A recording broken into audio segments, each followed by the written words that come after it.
Good evening, ladies and gentlemen. Welcome to Yankee Stadium.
Ladies and gentlemen, here are the lineups.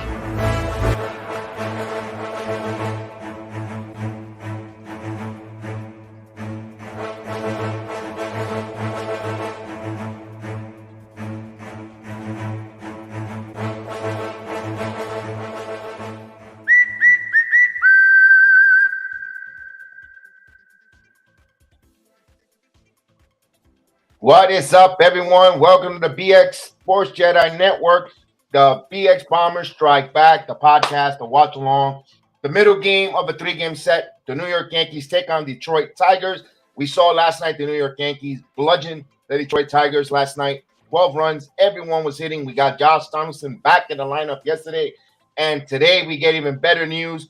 He is back in the lineup. Giancarlo Nosifo Paulo Stanton has returned back to the lineup. A great addition. Great to see him back. Hopefully better than ever and ready to take a tear here in the remaining of the first half of the MLB regular season before the All-Star break. It's good to get him going. You know how we do here on the BX Sports Jedi Network. We like to first and foremost salute the chat, the world's most famous chat. Marie Matthews, Cynical in the chat. Hey, yo, a little bad guy in the building. Salute to you there. We'll go right into it. You know, we like to make sure you guys bet with your head, not over your head, and try to make a little money, make it fun here on the BX Sports Jedi Network. The Tigers are a underdog. The Yankees are a 1.5 run favorite at a plus 285. The over and under is total of 9 runs at minus 345. Good luck in making your bets. Bet with your head, not over your head, and good luck absolutely there. Johnny Davis, our number 1 draft pick in the building, and our main guy from the Carolinas, Mr. Billy Ward. Salute, Mr. Billy Ward. Welcome, welcome. Good to see you there. I know I haven't been doing a little bit of Yankee watch along due to the fact of the outstanding run our New York Rangers are on. We're covering the Rangers, but we are keeping our eye always on the Yankees. Our love for the Yankees is always there. And there's going to be plenty more games because once we get through the Rangers, hopefully knock on wood in the deep playoff run that they're in right now to the Lord Stanley Cup, we will be doing the same thing in September, October here with the New York Yankees. So we're just practicing when the World Series opportunity shows up. So I got the lineups. Of course, you got the lineups on the bottom. You know how I always run with the ticker on the bottom of the lineups. Those are new to the channel. It's just a watch along. We watch along with friends. We call the balls and strikes, and we have our opinions, our instant reactions, and we have the visiting Detroit Tiger lineup. Leading off and playing right field, Willie Castro. Batting second, and the second baseman, old friend Jonathan Scope. Batting third, the first baseman, Harold Castro. Batting fourth, the designated hitter, Miguel Cabrera. Batting fifth, our old friend, shortstop, Javier Baez. Batting fifth, the third baseman, Jameer Candelario. In left field, the son of a legend of a former Yankee, Red Sox, Blue Jay, Cody Clemens, the son of Roger Clemens, batting in left field. Catcher, Tucker Bernhardt, batting eighth at center field. Actually, batting ninth in center field, Derek Hill. And of course, the pitcher for today, Beau Brieske. So, Detroit Tigers are 10 games under 500 at 21 and 31. And they're just trying to develop their young players, try to AJ Hinch trying to see if they could get something going. I thought they were going to be a little better. I thought they were going to be like around at least 500. I just saw something in Detroit. It's still a lot of baseball left there, but they're underachieving right now. Javi Baez was out for a while with injuries. I thought that first baseman that we saw last series in Detroit, it's not. I don't even think he's on the roster. I think they might have sent him down. Detroit got their wolves. But I got our New York Yankee lineup that will be facing this Detroit. We have Aaron Judge leading off in center field. Batting second at third base, Josh Donaldson. Batting third at first base, Anthony Rizzo. Batting fourth and back from the injured list and a designated hitter, Giancarlo Stanton. Batting fifth at second base, Gleyber Torres, who's having a phenomenal first half of the season so far, a resurgence. Batting sixth, they move him up. Right fielder, 0-2, Joey Gallo. Batting seventh, the shortstop, Isaiah Kiner-Falefa. Batting eighth, the catcher, Kyle Higashioka. And batting ninth, Aaron Hicks. Now, I kind of scratch my head a little bit because personally, I'm not nitpicking because they're the second best or the best team in Major League Baseball right now, the New York Yankees.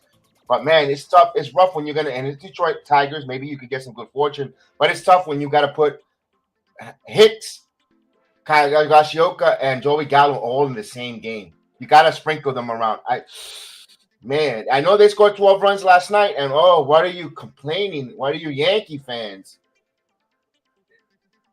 Yes and no, but you can't trout these guys out. No, it's Detroit. You got the first game. You play the second game. We got Severino pitching. You take, you know what? Let's see how it goes. Let's enjoy the game. And we're about to get going here. It's a beautiful Saturday afternoon up and down the United States. At least if you live in Central Florida like I do, and if you're in New York City as you are there, enjoy summer. It is summer weather here in Florida, 90 plus degrees all year round. And of course, New York has a beautiful weather, 79 degrees and sunny. Winds out of the west at 7 miles per hour. It is beautiful. New York, enjoy the weather. Just remember those disgusting December, January days when it's cold and gloomy.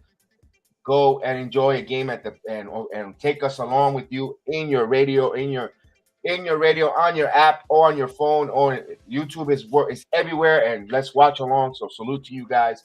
Let's get the game going. And what a game last night for the Yankees, and of course the city of New York. I wish the Mets would have won, but they're out in the West Coast and they're playing a tough Dodger team. But all in all, the Rangers take a 2-0 series lead on the Tampa Bay. They're halfway there. They're halfway there to the Stanley Cup. But this afternoon, it's the New York Yankees time. Let's go. The outfielders looks like this is Hicks in left, Judge in center, Glado in right, Donaldson at third, left at short, Torres at second, Rizzo at first, and Higashioka behind the plate. We're already here. The first pitch in there for a strike. So we're on the way here. So it is 0-1 to count. And the pitch. Foul back out of play. 0-2 to count immediately.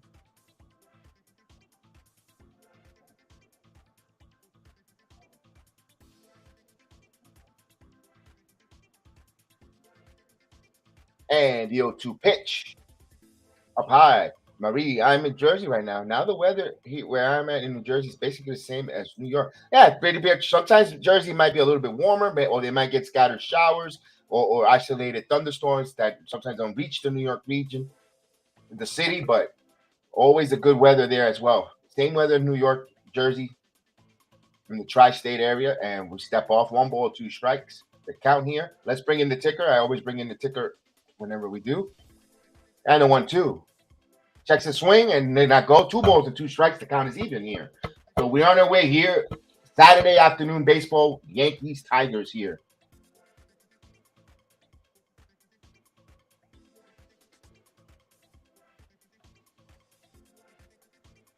Severino checks the sign. He steps out of the batter's box. Took a little bit of too much time to the liking of Willie Castro. Willie Castro, I forgot to give you his numbers. He's batting .264 with 1 home run and 7 RBIs. And the pitch. Swung on and missed, struck him out.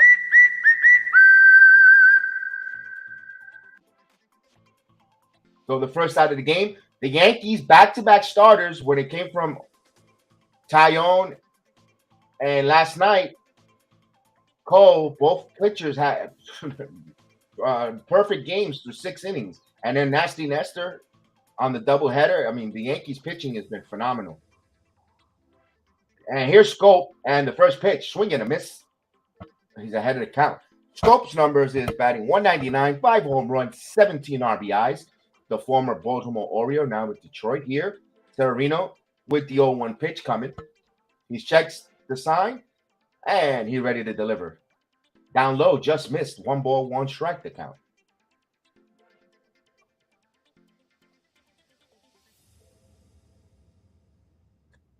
Severino back at it. I love with the Yankees. They get it, they get ready, they're ready to pitch. Here's the 1-1 pitch. Outside, 2 balls and 1 strike. So you like that quick pace by Yankee pitcher. It has to do with the catcher. Catcher knows what they want, gets the sign going, gets the guys in rhythm, get them going, and it starts rubbing off pitcher to pitcher. So 2 balls and 1 strike the count. And Severino deals. Swing and a miss with a nice slider down and away. 2 balls and 2 strikes the count. So 2 strike count here. Boy, I love the Yankees their fishing hat. I love it. I got to get me a bucket hat, man. Here's the 2-2 pitch. Got him.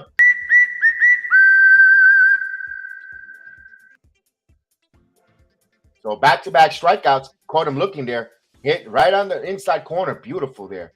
What a break. Sharp slider. A backdoor slider that was right there, borderline in. 2 quick outs here. This will bring up Harold Castro, who's at first base today, who's batting .303 with 4 home runs, 11 RBIs, from batting from the left side. Now we have 2 outs here. We're just on the way. Severino gets the sign and the pitch. Down low, 0-1. 1-0, excuse me, I read that backwards.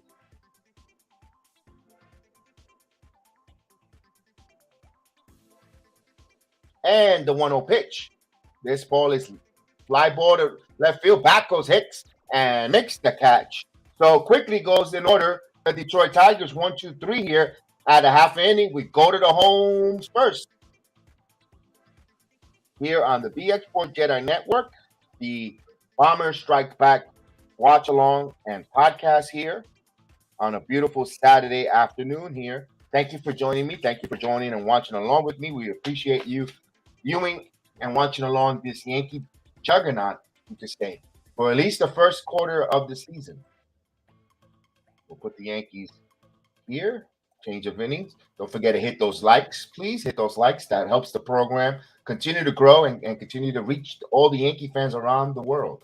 We all know this is the world's most famous chat on the BX Sports JEDI Network. It's shown from the Knicks program as well as the Rangers, from everywhere, from Thailand to Philippines to Taiwan to all over Central America, South America. We saw folks from England, from Australia. We are the world's most famous chat, and we want to continue to grow and let people know what's going on here on the BX JEDI Network. It's because of viewers and supporters like yourselves in the chat. I appreciate you guys. So I thank you guys. So we're still in a commercial break. I'll flash the lineup again once we for the Yankees coming up. We got Judge, Donaldson, and Rizzo, and if anyone gets on, is Stanton. So Beau Brieske is going to be his 8th start for the right-hander. He walks too many, 14 walks, 22 strikeouts. So the Yankees got to be patient. If they're patient and not get themselves out, they're going to have base runners tonight or this afternoon.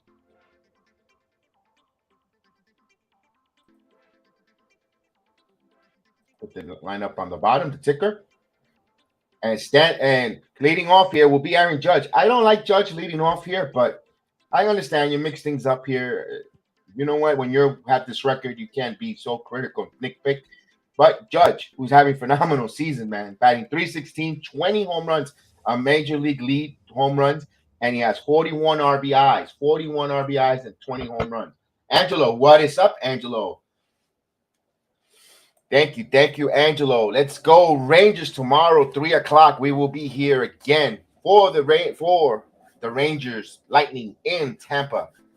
So Judge will step up to the plate. I gave you his numbers: 316, 20 home runs, 41 RBI. He has a 1.063 OBS. And the first pitch from Brieske. Swings. This ball is hit deep to right field. It is high. It is far. It is gone. A home run. It is Judgment Day on the first pitch. All rise. Here comes the Judge with a shot. Yankees immediately 1-0. 21st home run for Judge. Wow. Waste no time. No time to put the Yankees on board. First pitch, first hit, first run. Gotta love it. Oh, baby. Salute Gideon in the building. Wow. Caputo will be in the building a little later, unless we went to have a mimosa brunch with his friends in Gino's. I don't know if Gino's is open for brunch, but Caputo said he'll be in maybe a little later. Here's Donaldson. Donaldson's back from his stint on the IL. Here's the first pitch down low. Donaldson is batting 233 with 5 home runs, 15 RBIs. Wow. And the 1-0 pitch coming. Down low, 2-0. So quickly, 2 balls and no strikes to Donaldson. Judge trying to make that paper. And the 2-0 pitch. Grounded to third. Candelaro fields across the diamond, gets in time. Bad pitch there by Donaldson. Should have waited. You always, when you're in Little League, they tell you always learn how to take a strike. They should have taken the strike there. So 1 away will bring up Anthony Rizzo, the first baseman, who's batting 213, 12 home runs, 34 RBIs. Boy, he's happy that the month of May is past.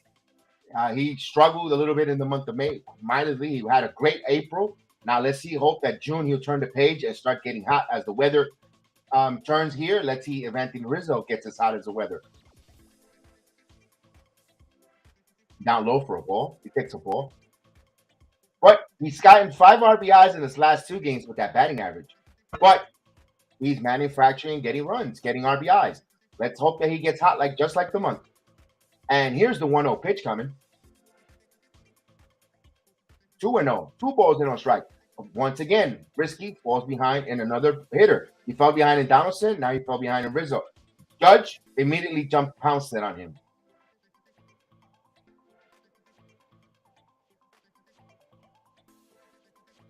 Brieske with the 2-0 pitch coming. And here's a pitch. In there for a strike. Outside and away. Hits the corner. So it's 2 balls and 1 strike to count. Giancarlo Stanton is on deck. He's returned back from the IR. And the 2-1 pitch. This ball is deep. This ball in the air. It's going back, but at the track. Oh, he gave it a ride, but right to the center fielder. Wow. Oh, man. Everyone knows I am a big Rizzo fan, so I was a little giddy. I was like, go, go. So 2 quick outs here after the homer. Here comes Giancarlo Stanton. Giancarlo Stanton is back from the injured list, and he is batting 285 with 11 home runs, 35 RBIs. So he had a little bit of right ankle inflammation. Logan Howe, man, salute, man. Good to see you, man. Yes. Here's a pitch. Down low. Is there for a strike? Yes, we took a little bit of a backseat to call Ranger hockey. So we're in the midst of the Stanley Cup run here, or Eastern Conference run. So we are going to be back with the Yankees once. Here's the pitch. In there for a strike quickly, 0-2. So once the Rangers continue their quest and their mission, we'll be right back for the Yankees, full time doing the Yankees over and over.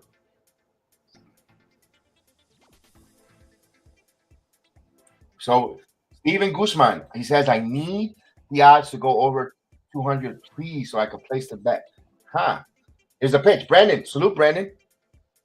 1 ball, 2 strike. That was not a strike, that 0-1 pitch. But it's 1 ball, 2 strikes to count here. And we all saw a little earlier. I'll get that line right here. That's the line tonight, my friend Steven. Here's the pitch. 2-2. The Yankees are plus 285 on the money line. A 1.5 run. And the over and under is 9. I don't know. The 9 runs, I don't know if that's the Yankees offense. This pitcher walks a lot. That's a tough one. I think they'll be right there at that Mendoza line. Here's a 2-2 pitch. This ball is in the center field, deep back at the track, at the wall, and he leaps. It drops off the glove. It falls. Stanton rounds first. He's going to second. And he cruises to second.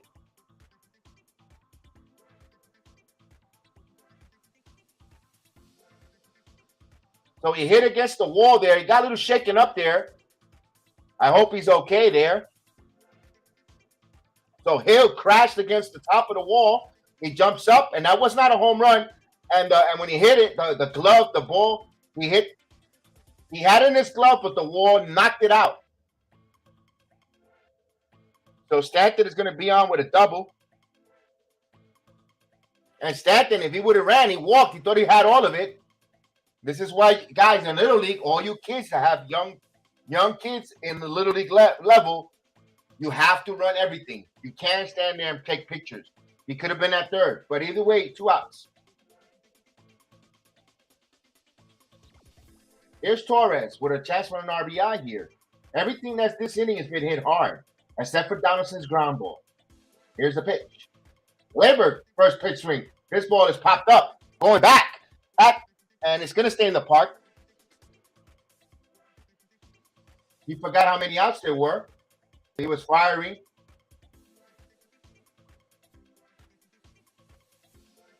Wow, so the Yankees make a lot of noise in this half, in their home half of the inning. They're up 1-0 with 1 run on 2 hits. No errors. They leave 1 man on. 1-0 New York. We go play a full inning. We go to the second inning in the Bronx. You're going to have Cabrera, Baez, Colorado coming up, and Clemens. We'll see Clemens if anyone gets on base. Cody Clemens, the son of Roger Clemens, is in left field today. So it'll be interesting to see. Wow. Put the Detroit line up there.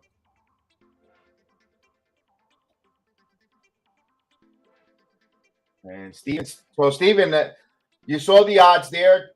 Good luck with that bet. Make sure you bet with your head, not over your head, always and foremost. Good luck and make some money. Make it interesting. Make some money. Hope the Yankees or wherever your wagers go brings you good fortune, my friend.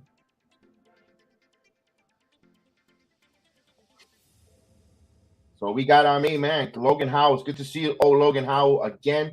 Brandon, of course. Brandon watching along with us. Yankee baseball, Ranger hockey, Gideon as well, Angelo as well, Marie Matthews, and our main man, Johnny Davis, always and cynical, watching along, Ranger hockey and as well, and New York Yankee baseball.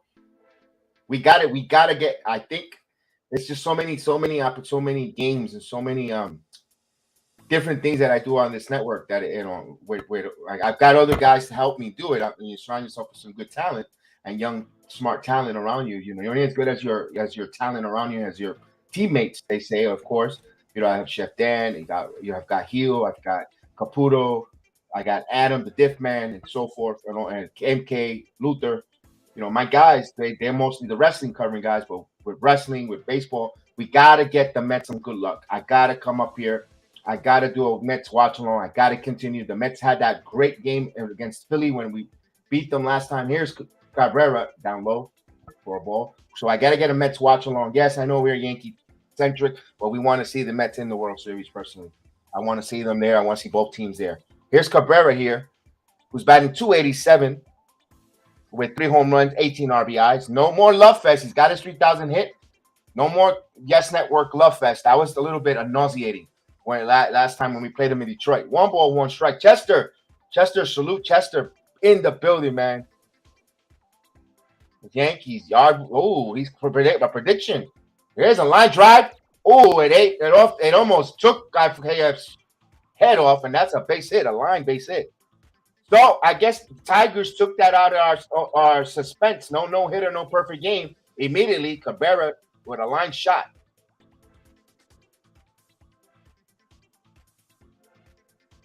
So Cabrera gets a clean single, in my opinion.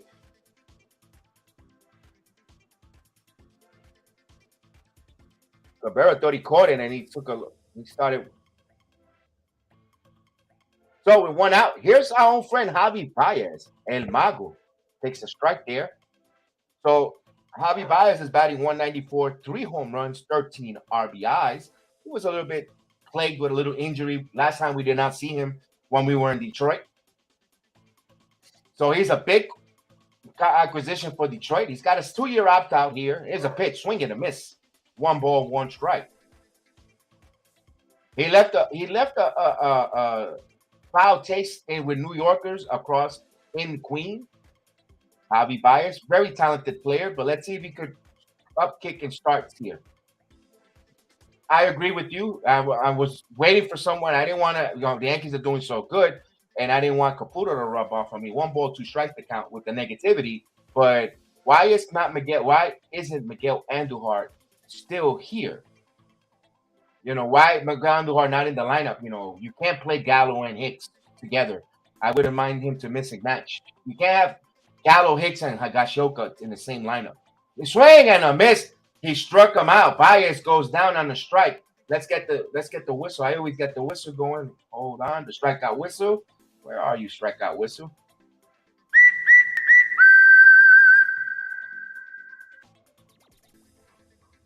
One away here.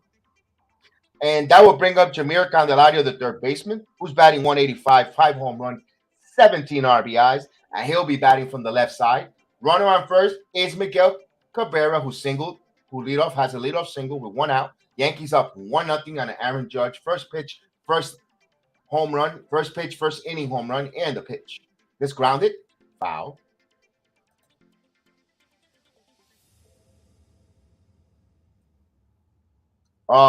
Logan.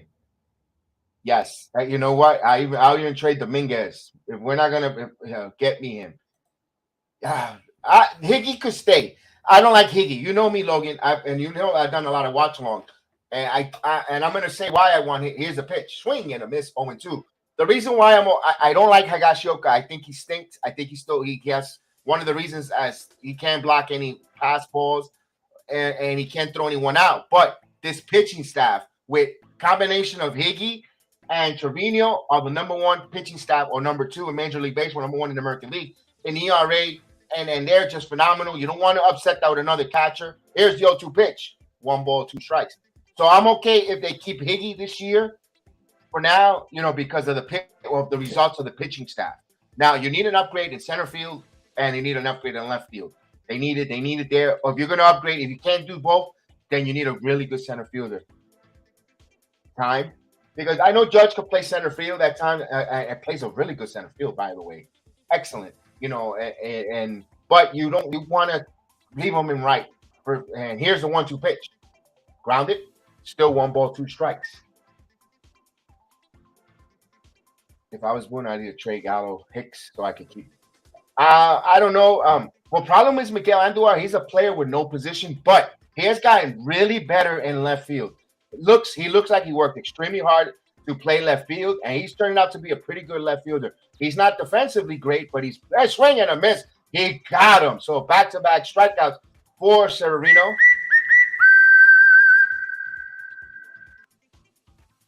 A beautiful changeup down and away from the left-handed hitter. So 2 quick outs. Here's Cody Clemens. Cody Clemens has been calling up. This is going to be his 10th at bat. He's 0 for 9. The Rocket is in the building. So Roger Clemens, smart. He did not put on a Detroit hat. He's got a commercialized hat with the colors, with the Yankee colors, blue and white. And Detroit has blue and white as well. So neutral color with Clemens. You're smart. As much as people knock you, that was a smart move by you, Roger. You're a dad as first and foremost. You're always a dad first, always. Here's the 1-0 pitch. This ball is popped up. Center, right, this one in left field. Hits. He makes the catch. So the inning comes to conclusions. So no runs, no hit, one hit. No errors, they leave one. So the Yankees have a 1-0 lead. We'll go to the bottom of the second inning. Yankees up 1-0.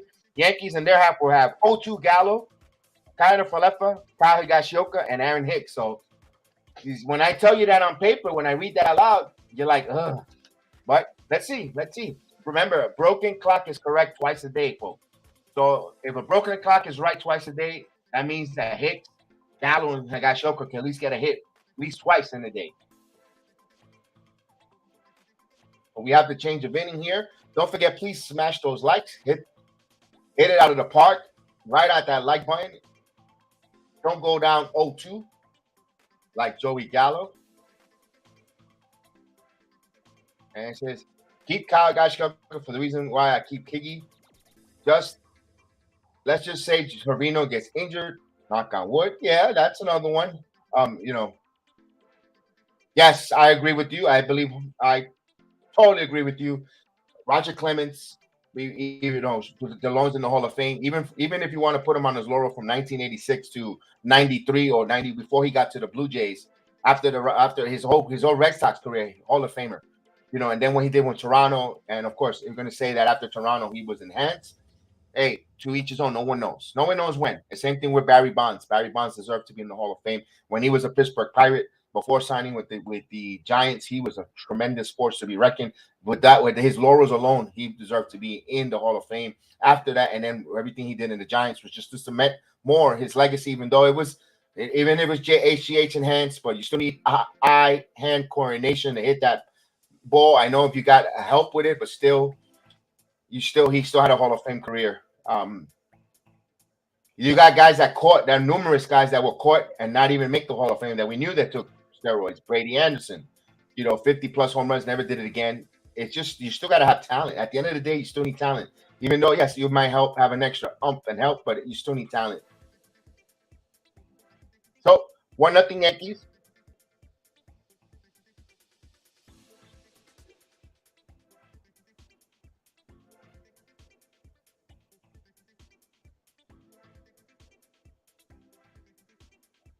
So Yankees made history. I was here on the telecast. There's a ball for Gallo. Gallo coming in here. Gallo's batting 177 with 5 home runs, 7 RBIs.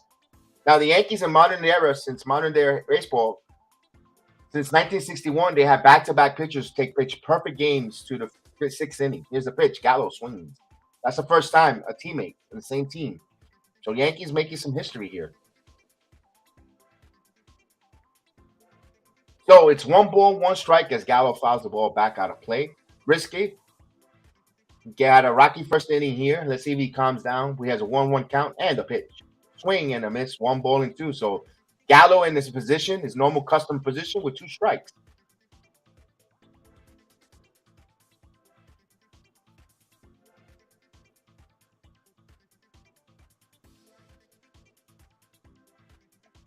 And the pitch. Swing and a miss. As the sun rises from the east, sets in the west, the day comes after night. Joey Gallo strikes out. What else is new? So 1 away. Here's Isaiah Falefa. He is batting .272 with no home runs, 12 RBIs. He has a 641 OBS. The right-hander from Hawaii, and the pitch. This ball, first pitch swinging, pops it up. And this one's fly ball to center field. Castro's there for 2 quick outs.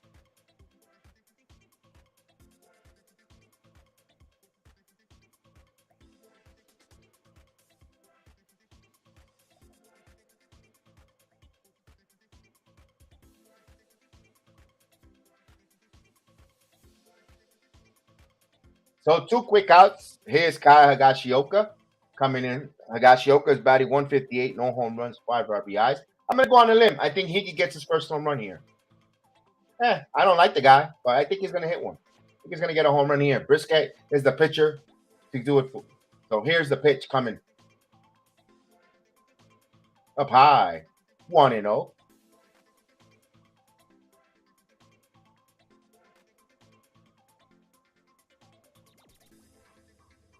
So 1-0 count here with 2 away.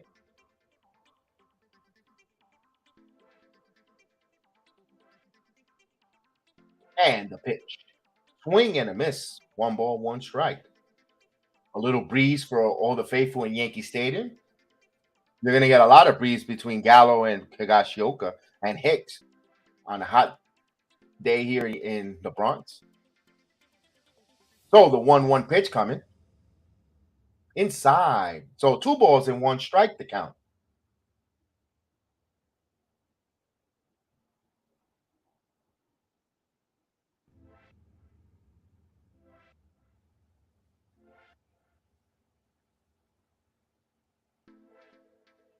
So here's a 2-1 pitch coming.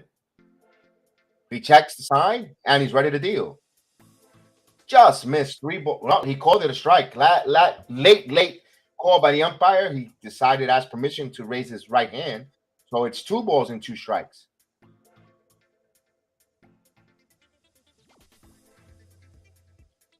So it's a 2-2 count with 2 outs here in the bottom of the second inning. 2, it goes down low. So the count runs full.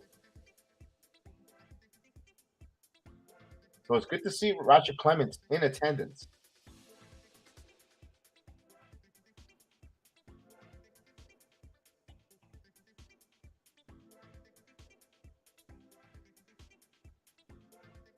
And the payoff pitch coming here. Popped up. He got up in there, pop up in foul territory. Shielding his eyes is the third baseman, and he makes the catch, Candelario. And the inning comes to a conclusion. So my prediction went to the wayside. So this is why you can have Gallo, Falefa, and Hicks in the lineup. They are offers, and Hicks haven't even batted yet. And that was a quick, lackluster inning for the Yankees. They're not putting any good at bats there or worth the count. But we go now to the third inning with a 1-0 lead here for the Tigers. They'll have Turker Barnhart, Derek Hill back to the top of the lineup with Willie Castro. So we're having to change the innings. Please, guys, hit those likes. Hit those likes if you haven't already.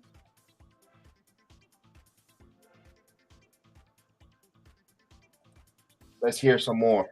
Caputo. Higgy's a joke. Yeah, we were waiting on you, Caputo. Especially first pitch with Aaron Judge hitting a home run, man. We wanted to see you go, yeah. Where are you, Cap? He'll be in a minute. Look at that. The Cap was putting on his makeup, getting his hair done, getting ready. He's in the green room.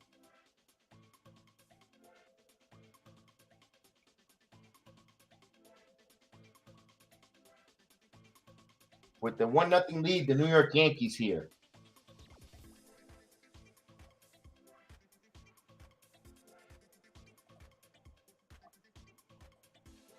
J Money, 1-0 Yankees, J Money. 1-0 Yankees on a home run. First pitch of the game. Aaron Judge hit his 21st home run. First pitch, boom, right out the gate. Right center field shot. 1-0 Yankees. And we'll bring in the man, the lift, the legend. What's up, Cap? What's up, man? How you doing? What do you see so far here? 1-0 Yankees to Aaron Judge, leadoff home run. Yeah, I was gonna come on earlier, but I was watching that home run. It's great. You were having either Bloody Mary or mimosa. I didn't drink anything. I didn't drink anything. It's 5 o'clock somewhere. Yeah, Severino's looking good so far, right? So far. And here's Bernhardt. Severino first pitch swinging. He popped up in no man's land. Third base and back. Down the center. Oh, what a play. What a play. Oh, my God. That was great. Yeah, just like the starting pitching's been absolutely lights out, man. Good defensive there. Shielded his eyes and good job. Bernhardt was batting 232 with no home runs and 5 RBI. So he first pitch fouls away. Actually popped up. 1-0 Yankees. He asked what the score was. Yeah, that was a terrific play. And this will bring up Derek Hill, the center fielder, who's batting .242 with 1 home runs and 5 RBIs coming up. Wow, that was a nice play there by Donaldson. Oh, did you hear, Kevin? I don't know if you broke the news yet, or if not, then I'll break the news for you too. Did you hear about what Miguel Andujar said? He wants to be traded. The chat member mentioned that. Yeah, and I don't blame him. Yeah, he wants to be traded. It's legit. It's coming from reliable sources too. And he told Aaron Boone that he wants to be traded. So maybe this is the Yankees' chance to make a big trade now. Now you have Andujar who has value. And they could trade him. I agree with the move that they sent him down. I didn't like that. I thought he should have stayed. Swing and a miss. But what do you feel about that? You think they should trade him now? Hey, I don't blame the kid. Now, why does he want to be traded? Because of how they're using him? They keep sending him down. They keep. We'll break that down in a second. 1 ball, 2 strikes. Let me get this count here going. Severino, 30 pitches for Severino time. Because this kid, what else does he need to do? Yeah. We'll go over his laurels. Here's and the 1-2. He's on a World Series caliber team, so why would he want out? Why would he want out? Because it don't matter if you're in a World Series caliber team. He's still young. He's talking about what happens if let's say next year he becomes a free agent. Yeah. Do you think he's going to get $10 million? No. They're going to give him a minor league 2-2 pitch. No, they're going to let him go. No, they're not going to sign him. And when a team signs him, they're going to give him $1-2 million. This is his career. This is money. I'll get to in a moment here. He's frustrated. I don't blame him one bit. So then here's the 3-2 pitch coming. If he was on the Dodgers right now and they kept doing that to him over and over, he probably would want to leave the Dodgers then. Any team. Yeah. First of all, the Writers of America cost them millions of dollars. Okay. Yeah. Because they decided to give the novelty act that is called Shohei Ohtani the Rookie of the Year. Yeah, that was terrible. The kid should have, and that you know what? Shohei Ohtani already signed. You know I mentioned this, and I don't be redundant. Shohei Ohtani signed a big money contract to come over to play in the United States to play with Anaheim or Los Angeles.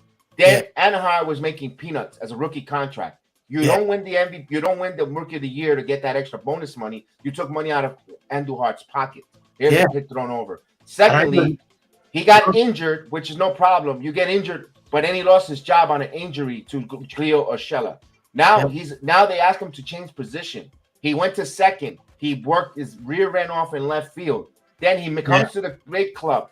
This is a ground ball foul. He still plays. He puts up numbers up. He hits, and you're still yo-yoing him up and down and not keeping him in the major league roster or allowing him to trade him to go to another team where he could make a value. So when he gets he can make even money in arbitration to make millions to he could in arbitration if he puts up those numbers could be making $14 million. Here's a ground ball to second. Glaber won on the first, not in time. Okay, now it's coming out from Ken Rosenthal. This is legit. Source confirms Miguel Andujar has requested a trade from the Yankees. Not the first time he has asked because of his lack of consistent opportunity. There you go. That's exactly what I'm saying. So you're costing him money, even if he has a good number, mediocre. He could make $9-8 million compared to making a base rookie salary. Yeah, and they did for Clint Frazier too. And look what happened. And Clint Frazier did not turn out to be a superstar. But remember how they kept doing that to Clint Frazier, sending him up, sending him down, sending him up. That's costing. That's ruining careers on players. Yeah. Why do the Yankees do that though? They have a terrible. They just run their farm back. Awful. It's not just the Yankees. That's all through. That's why they had that stoppage. They were trying to buy numbers. They were trying to buy arbitration years to get to free agency in the early, so forth. That's why the rule is there. You can only call up a player 5 times in a major league season. Up and down, you can't have that shuttle express. Up and down, up and down, up and down. You run out of options in a year, only 5 times, and then you have to either leave them in the minor leagues or release them. Here's the pitch. 1 ball, 1 strike. They put that part of that new collective bargaining agreement. That's why rules are in effect and becoming that way. So that's the outcome there. And I hope Miguel Andujar, if the Yankees are not planning to use him, listen, Miguel Andujar has a violent swing, a violent bat. He should be up here. A starting player, any team. I mean, he would be a starting player right now if he was on any other team. Down low, 2 balls. He should get an opportunity to play every day. So more power to him. Maria in the building. Maria.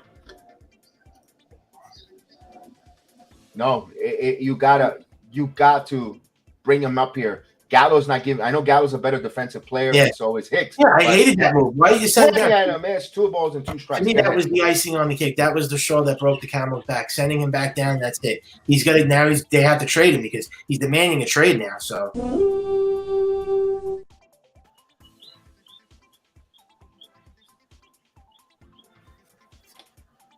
2 balls and 2 strikes to count. Severino holding the ball an awfully long time, getting the sign here. That's a long time here. Now he's ready to deal with Scope at the plate. 0 for 2, 0 for 1, and the pitch. Runner goes, swing, goes. He got him. He got him. Whoa. Kyle Higashioka. Wow, Higashioka did that. Wow, that was a shock. Wow. Trevino would have made a play like that, not Higashioka. Wow. Nice tag by Gleyber, though. Everyone complained that he doesn't do a quick tag. That was a nice tag by Gleyber. I was actually waiting for Gallo or Hicks to be DFA'd. I was waiting for that news to come That's out. never going to happen. Oh, Gallo might get DFA'd. That's not going to happen. You don't think so? They're saying because Matt Carpenter is on the team now, so. Yeah, that's why. And that's another reason, too. You're Miguel Andujar. You've done everything that the Yankees asked you. Go here, go there, go to win the ball. How is that not going to happen when Gallo is hitting 170? Hold on. Let me finish this real quick, Caputo. They ask him, go learn a new position, go to win the ball, don't rest, learn something else, and he's putting pressure on him. And you bring Matt Carpenter. I know Carpenter's an established Major League Baseball player, but he was also DFA'd by the Cardinals. And now you're going to send me back down to the minor leagues to go ride on some bad.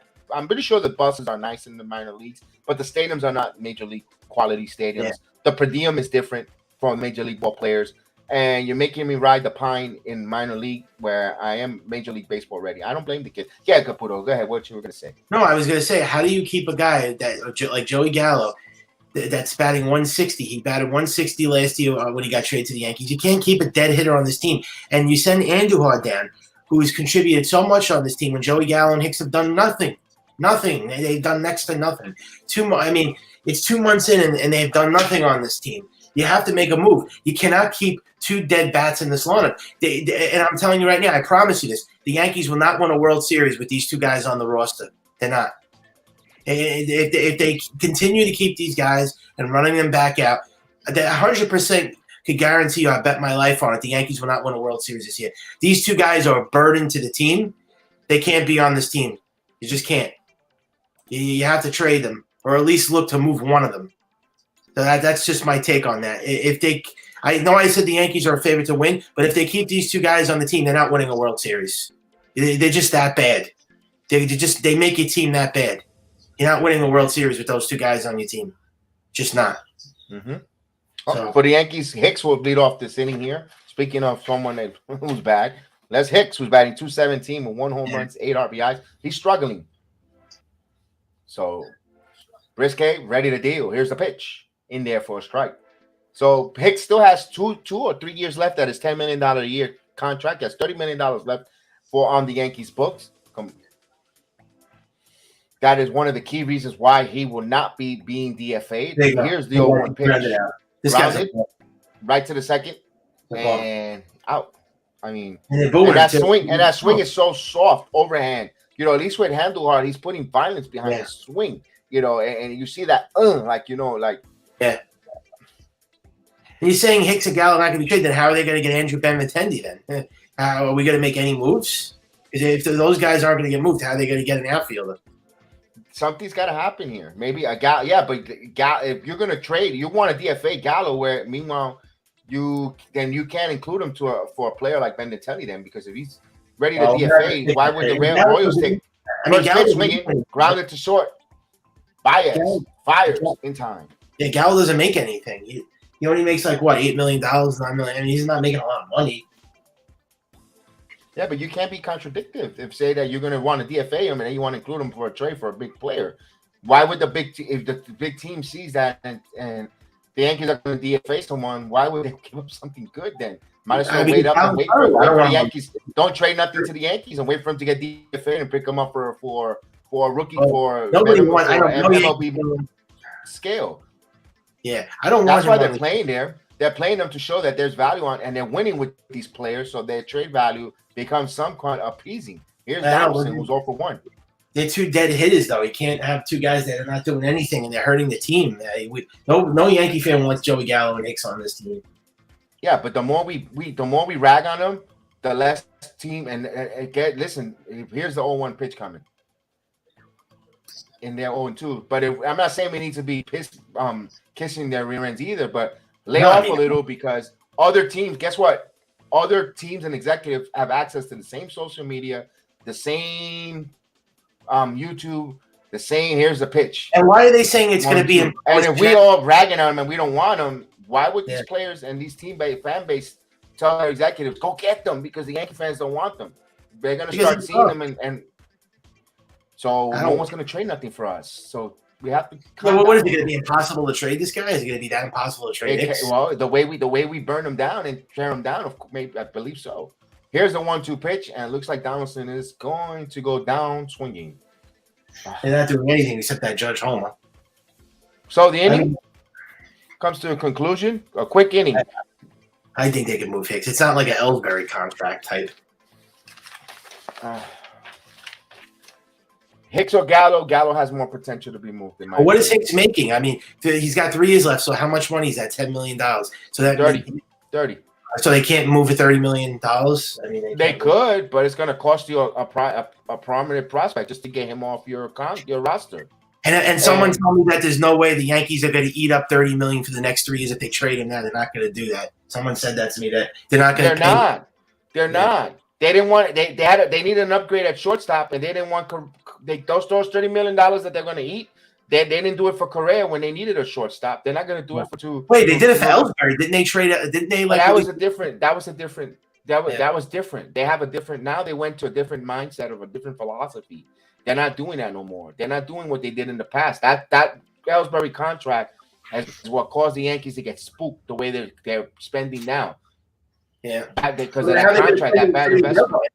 Are they gonna make that a big deal for the trading deadline? Now, don't tell me they're gonna say they have to look at their payroll again. They are. I guarantee you they are because we're the best team in baseball. Why do we need? We don't need. That's the reason. That's the excuse because they don't want it. They listen. They have proved us all wrong. They didn't spend. They did, but they still have to make a move, impactful move at the deadline. They're like a piece or two away from World Series. They do. They really don't because they're rated. We have no leg to stand on to claim you guys don't know what you're doing because they could turn around and throw us right in our face. They need a reliever. We're the best team in the Major League in American League here. We have the best ERA in pitching, and we have an MVP candidate. What much more money do we want to spend when we got what we need here? They could easily throw that in our face. Yeah, but their bullpen's not good. They're not going to tell you that. We keep winning. They say, well, how much better we winning? Our pitching is so. We need a starter, so we definitely don't need a starter. But I mean, I think we need a reliever and an outfielder. Here's Castro. Harold Castro's 0 for 1, takes the ball down low. Here's a pitch. They're swinging a miss, so count is square. 1 ball, 1 strike to count. Yankees up 1-0 here, and we are in the top of the 4th inning here. Scope is 0 for 1 with a strikeout, and the pitch outside. They'll throw that in our face now because nobody thought the Yankees were going to have the year that they're having. They proved everybody wrong, and now Cashman must be saying all these fans were saying I was the worst GM. Now look at this team. 2 balls and 1 strike. This ball is deep. I'm happy that right field, and Judge is there to make actually Gallo's in right field. I'm happy I ate my words, but I still think this team is like I said, maybe 2 pieces away.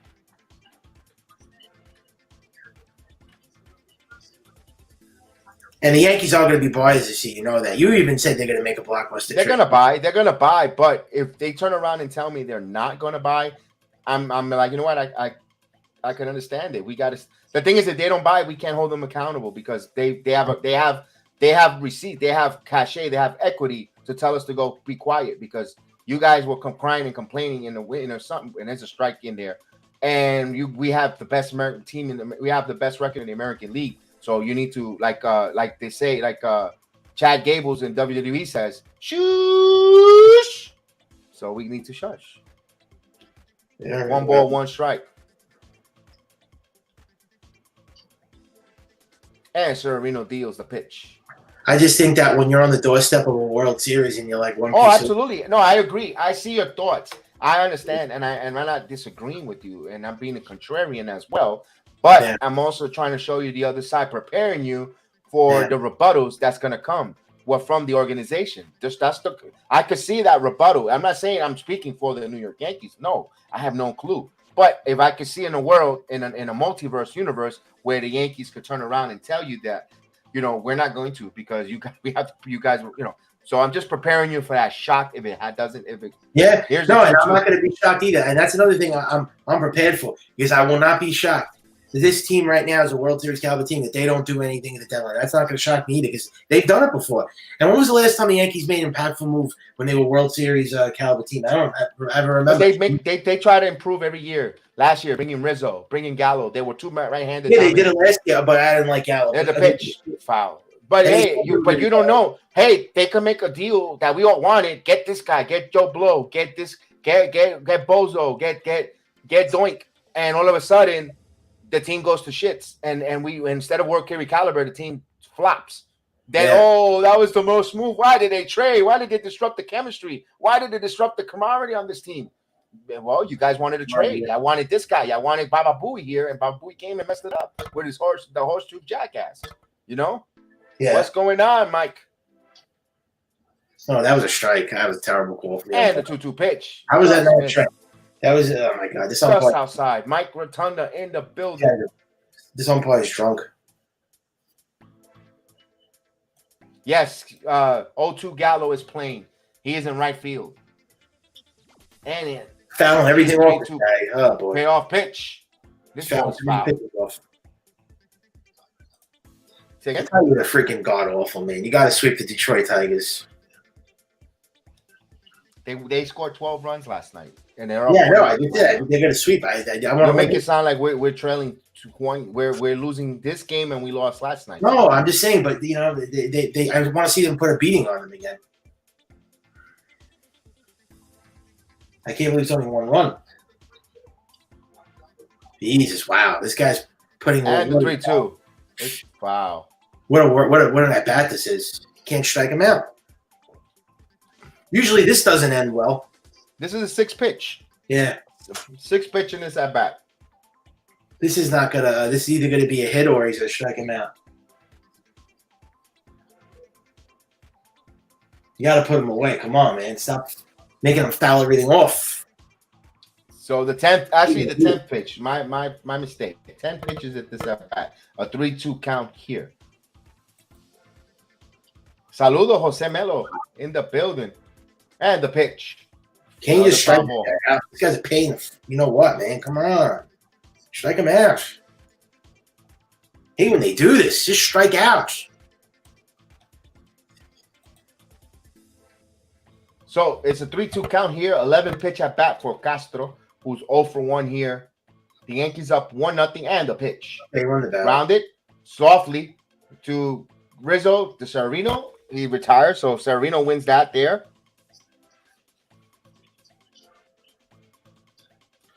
So with 1 away, with 2 gone, here comes Miguel Cabrera. We don't have to do that love fest no more of kissing his rear end. He got it. We saw in Detroit. That was nauseating. And he's 1 for 1. He got a nice base hit. The game is at 11:30, man. That's going to be a Sunday matinee. That's ridiculous on Peacock.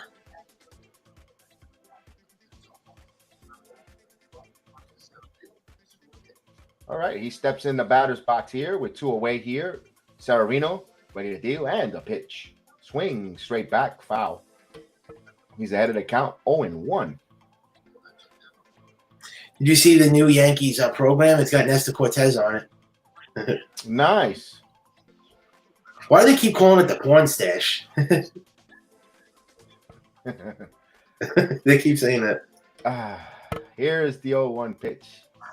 I guess, and swing and a miss. We're going to have to, after the stream is over, I'll have the Birds and the Beach talk with you, Caputo. I know that. No, I don't need the Birds and the Beach talk. I know what that is. I'm just saying, why do they keep calling it the porn state? I don't think it looks like a mustache. I mean, maybe. Birds and the beast. And the 0-2 pitch, 1-4-2 strike. It's never a dull moment with you, Caputo. It's never a dull moment.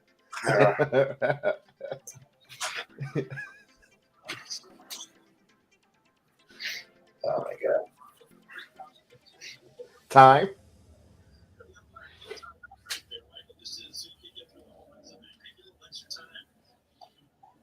Nice. And the 1-2 pitch. Got him.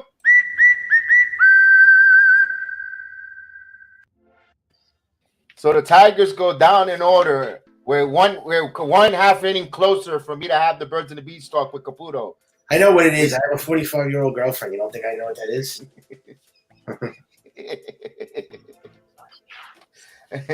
Here we go.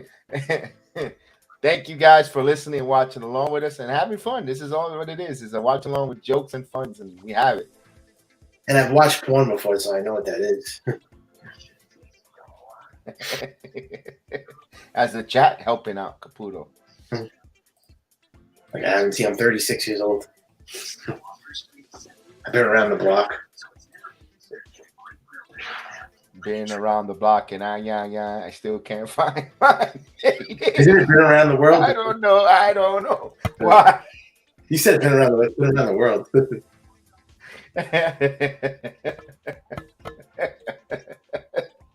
Never a dull moment, man. This is why you are the cap. Yeah. Oh no. For the you even let me fix my scorecard. Even with all this laughter, I gotta fix my scorecard. My score. Yeah. Caputo, you ever take a score? You look like you don't have the patience to do a scorecard. No, I could do it. It's 1-0 Yankees. No. I'm talking about the scorecard. Scoring the game. Yeah, I was listening to hip hop. Have you ever done that? Have you scored the scorecard bookkeeping? Oh yeah, I do. That was actually Eminem freestyle. Royce to 59.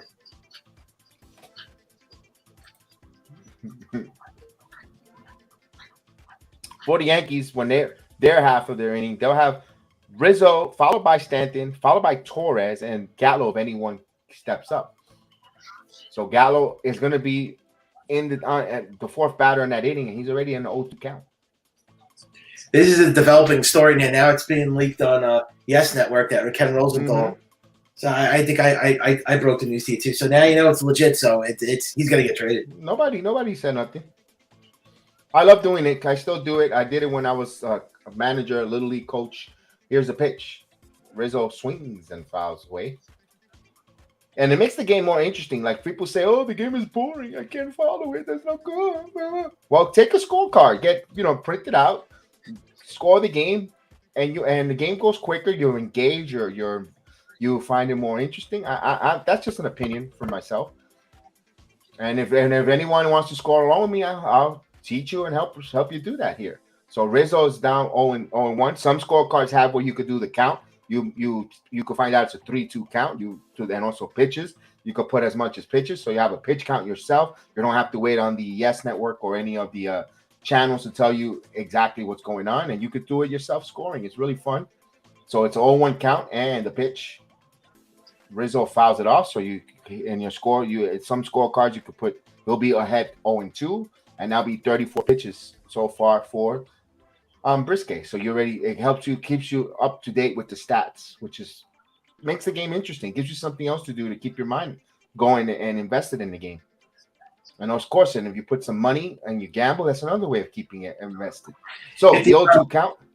And I was going to say, and if the Yankees do trade Ando now, who do you think they're going to trade him for?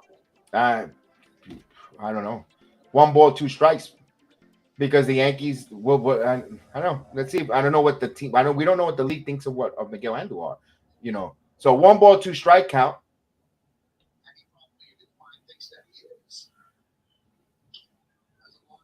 Well, I would trade him for relief pitching or and the 1-2 pitch. This is line in the shift there. Scope, fields, fire. So if you're scoring it at home in the scorebook, 4 is the second baseman. So you put 4 to 3 and that's your out. That's how you Well, got the out. Well, Mike, it looks like he's not going to be on the team any longer because he's requesting a trade. He doesn't want to be on the Yankees, so you're not going to see Andor anymore.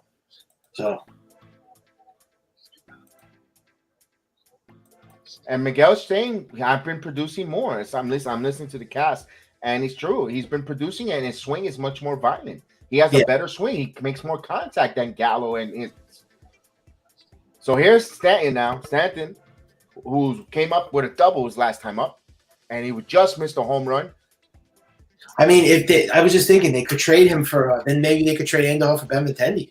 I would do that, but Kansas City won't. I think Kansas City would do that. Kansas City won't do that. Yeah, he's 27 years old.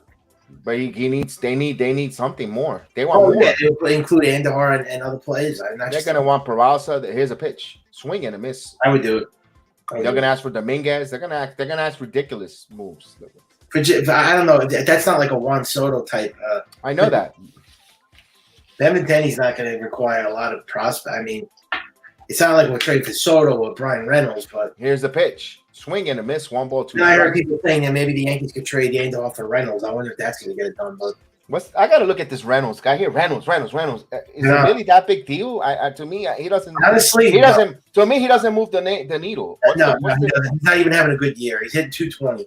I don't know what to think. Give me Andujar. What's this deal? He's swing too. They're making like this guy is like they're making like this guy's like a Hall of Famer. Right? All this sounds like last year's. All I heard him on this time last year. Gallo, and now we can't stand the guy. Reynolds.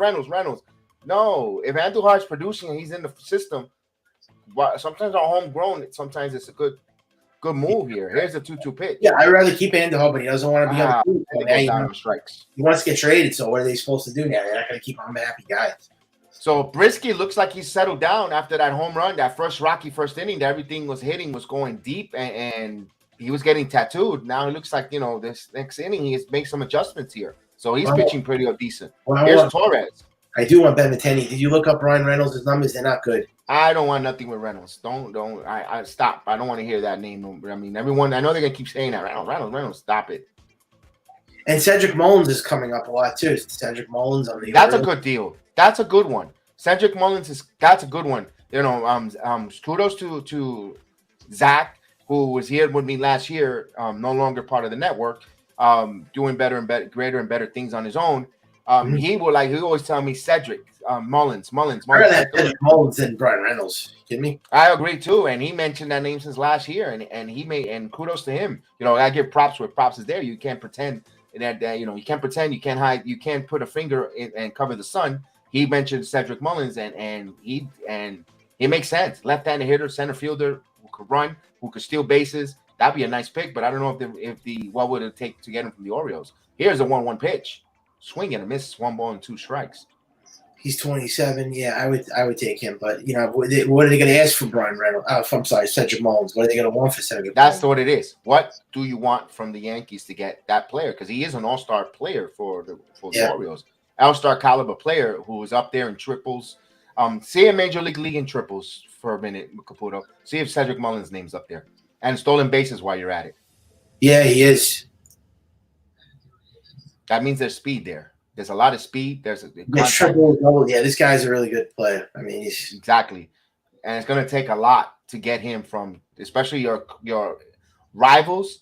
You're going to see over. You're going to see Mullins over and over. D'Angelo's hates the Yankees, so I don't know if that's going to happen. Well, I think the Yankees are almost pretty much done with the Orioles. I think they got maybe one more series, and if you do trade with the Yankees, you're not going to see Mullins anyway this year to really hurt you as much. But still, you don't. It's. They've done it before in the past. We have gotten trades with these teams, but I don't know. I don't know if they could. Here's the 2-2 pitch coming. Yeah, it's so true. Melo said that MLB always wants a king's ransom when trading with. Yeah, always. They're never going to give the Yankees a freebie. Are you kidding me? They're the Yankees. They're never going to give them a World Series. They're going to hand the World Series to them. Yeah, right. It's always a double standard. And the pitch, the full count coming to Torres. And Juan Soto is an absolute pipe dream. I don't see that happening.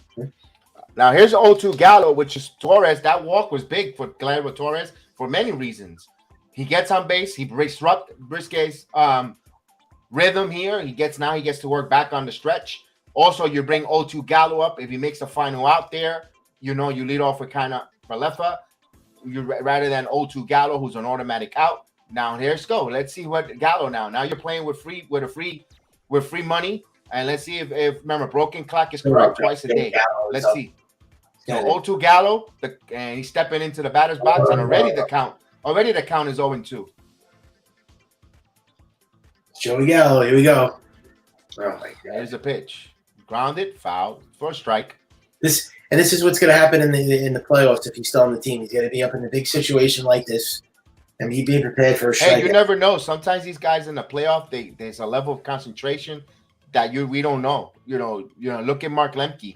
Mark Lemke, regular season, and all of a sudden in the playoffs with Atlanta, he was something different. He was you saw Scott Brocious in the playoffs, totally different player. You never know. And I'm not saying, but we don't want to take a chance. Though. That's the thing. We don't want to gamble. Here's the pitch, grounded. So quickly, 0-2, 0-2 Gallo in his normal position. Assume the position. 0-2. You like Connor Falefa? That Falefa. Huh? You like Connor Falefa? I like him. I think he's good. He's a stopgap shortstop. I think he's fine. A lot of people are saying that they should move him to third. He's a shortstop. Stop it. Yeah, I don't know why they say move him to third. Stop it. I'm pretty sure we had social media with the same knuckleheads. Here's the 0-2 pitch. In 98, they'll be complaining about that 98 team too. Yeah, and the defense is a hell of a lot better this year than it was last year. You agree with that, right?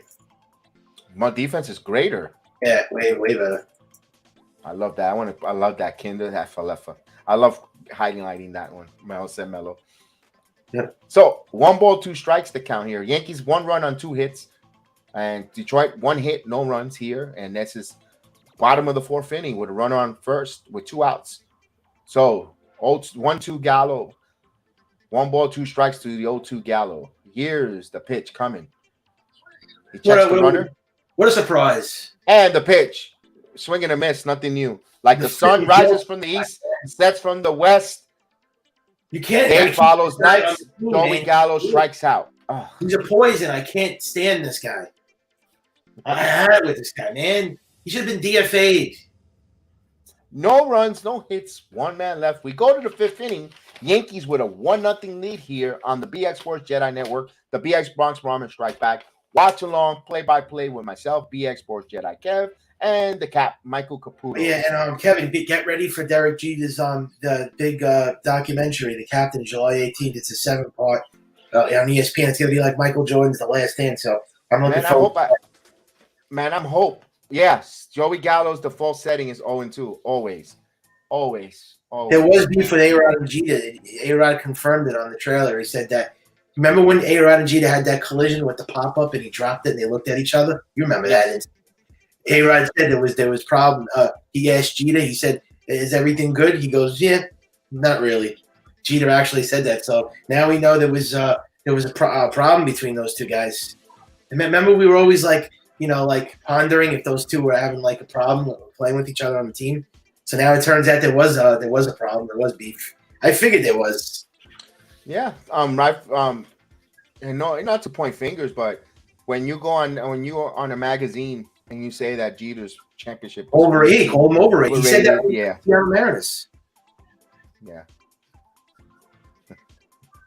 Oh, with this captain crap. They're not going to name him the captain. Will you stop? I want to win the World Series. I don't care about him named captain. What if he doesn't get named captain, Judge? What if he gets traded? Who gives a crap? Does it really matter who's the captain on this team? I want them to win the World Series. I don't care about the captain. Jesus. When is he going to be named captain? What does it matter? Is it really going to increase their chances of winning a World Series if he's named captain? Did Derek Jeter, did they win a lot of championships when Jeter was captain? No. What the hell is the difference? Why are people so obsessed with that? And the pitch in there for a strike. For the Tigers, we'll go top of the 5th inning. So Baez takes a strike, swing and a miss. 0-2 quickly to Bias. Man, Bias looks lost at the plate, man. Yeah, I said they were a fourth place team, and guess what? Everybody else did. Nobody thought the Yankees were going to have this start.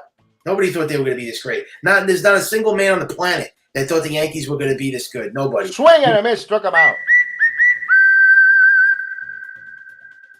Man, come on. Let's get real. Do you really think the Yankees? I didn't think they were going to be the best team in baseball. I didn't think they were going to actually be first place in the division, but I thought they were going to be above 500, battling and just not enough talent. But I didn't think they were going to be a fourth-place team. I didn't think they were going to make the playoffs. See, I did. I said over 94 wins, but I thought it was not going to be enough for. But I'm wrong on that point. But I'm hoping there's still a lot of baseball left here. Anything can happen. Yeah. Here's the pitch. And I ate my words, and I'm happy. I did. A lot of people did, but nobody for a strike. And the videos are there. The videos are there over and over. I mean, you did not think with acquiring Josh Donaldson and Connor Follett they were going to be this great. And the pitch popped up. We told you the defense was going to be clear. Fly ball into shallow. Judge makes the catch. Took it away from Hicks. Yeah, give me that. No, I was just saying that the Derek Jeter and A-Rod, they were best friends when A-Rod was with the Mariners. But then he said that thing about him in the magazine that he was overrated, and that's what caused the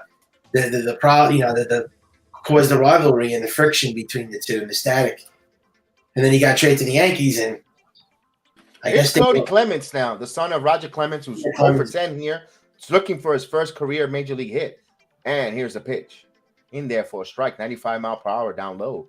I would like to see Cody Clemens get it against the Yankees. Oh, so Clemens is there because of the Detroit Tigers. I forgot. I thought he was there rooting for the Yankees on. No, his son is there. His son is batting here. Oh, that's why. And I love the fact, and I mentioned the fact here that he's wearing a neutral hat. But both colors are blue and white. And the pitch here popped up. So that's why people, as much as he says, oh, he cheated and all this and that, he respects the game of baseball. He came in there wearing neutral colors. Here's a 2-strike corn coming up. Oh, can I ask you this question? This is a good question. Do you think that the Veterans Committee is going to vote A-Rod in? Yeah, because he's charismatic and here's the pitch. Oh, so you believe that A-Rod's going to be Hall of Fame in the future? I believe so. They'll vote him in. He's charismatic. He does great work on the broadcast. If he continues that way, I think so. What about Clemens and Bonds? What about those two? What about I believe so too. We'll see it in our lifetime. We'll see them get elected. When is that going to come? How many years away is that? That I can't tell you. Here's the 0-2 pitch coming up high. And what's going to suck when Pete Rose passes away, they'll put him in the Hall of Fame, and that's going to be suck. That sucks. Put the guy in the Hall of Fame. I want Pete Rose in the Hall of Fame now, but I want me too. I want Pete Rose in the Hall of Fame. I did see it the latter part of his career, and the guy can hit, man. He was unbelievable. And who else I think should be in the Hall of Fame that they didn't put him in? I think Manny Ramirez. The mom thinks he's gonna get a hit. The mom feels it. 1-2 pitch. What's going on? Why is the pitching coach coming in here? Is there an injury with Severino? Now Buffon comes out. Oh, come on.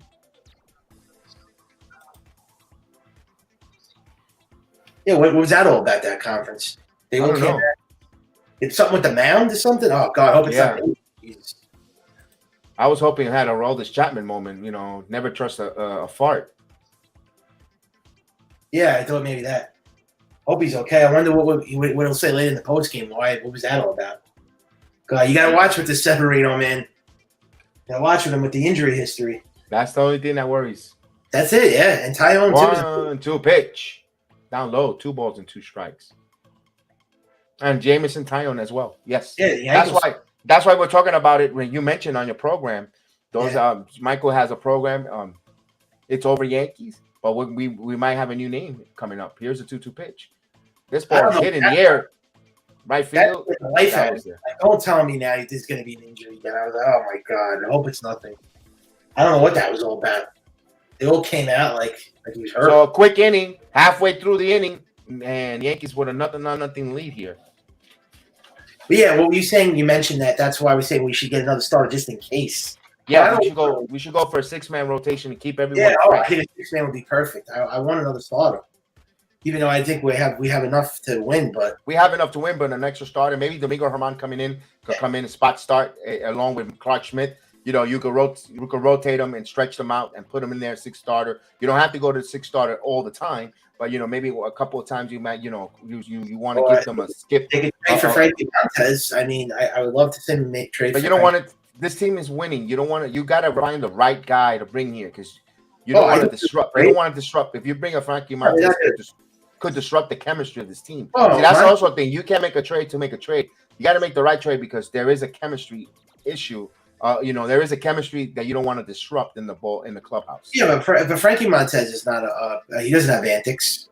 I'm not saying he does, but you got to be careful. Got to be careful. Just to trade for someone. You could get, it could disrupt. It could disrupt. And also, you don't know, like, the personality of a player when you bring them in here. You don't know what type of a personality the guy has. He might have you got to understand, too, when you're making trades with different teams, you don't know the guy, what type of a person he is. He could be, he could be a good person. He could be a bad person, and that could disrupt the chemistry. So you got to. But his name is not coming up on trades. I don't see in dirt sheet. The name that keeps coming up and circulating is Luis Castillo. So I would pay for him. I have no idea what the Cincinnati ownership is doing. I don't know if they want them. Yeah, but guess what? I found no idea. You have to get. If you trade for Castillo, guess who you have to take on if you trade for Castillo? Joey Votto. That's not happening. Don't want Joey Votto. No thanks.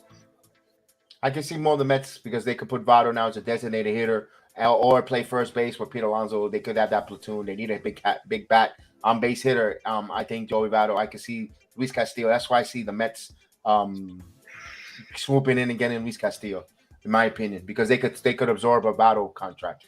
So we go here to the bottom of the fifth inning here with kind of Falefa leading off. So you're gonna have Falefa, Higashioka, and Hicks, the bottom part of the lineup for the Yankees. Let's see if they could do some damage and make some noise. 51 pitches for Brieske. He's got a good pitch count here. Here's a pitch in there for a strike. He's ahead of the count, 0-1. I agree. Mattingly will be a Hall of Famer. He has a better numbers than Puckett, and I think the Veterans Committee is going to bring him in. I think he will get in. Here's the pitch inside, and I will be so stoked and excited, and I will be so happy for Don Mattingly. Of course, all of us. I think if you're a Yankee fan. From the age of 40, from anywhere from 47 down, let's say from 40 to 50, Don Mattingly was your guy. Here's even the one-word pitch. Even late 30s, at my age, there was a lot of Don Mattingly fans. You could say that. Let's say 35 to 55-year-old graphic in that 20-year span. Don Mattingly is your guy. That's your generational player that you love. With the Yankees, Yankees weren't great last time, but Mattingly was the guy. I really like. I got to know him more in 94, 95, like towards the end of his career when he had that back injury. So, but he was always, he was a great player. Here's the 1-2 pitch coming. It's a shame he just missed the World Series with the Yankees when he left in 95. Just missed it off. And when he was a rookie, he missed being part of that 80 World Series. Then when he left the following year, the Yankees went. They brought Tino Martinez. They brought Tino in. Ironically. Yeah, they traded him from Seattle, right? That was the trade. Mm-hmm. Yeah, Russ Davis and others. Ended up being a great trade for the Yankees. Pitch. Some people said he was overrated, but I thought he was great for the Yankees. What, the trade? Tino Martinez, yeah. No, he was phenomenal. Played. I thought I don't know. Some people that thought he was over, but I thought he was phenomenal, yeah. Here's the 2-2 pitch. Did they win World Series? That's what. Yeah, 4 of them, yeah. Exactly. Here's the pitch. This foul out of play. I don't know if you remember, but in the '96 World Series, they pitch hitted him for. He didn't do too good in that series though against the Braves. He didn't have a good playoff series, and they had Cecil Fielder playing in for him. Yeah, they had Cecil Fielder playing. I love Big Daddy. He was the man.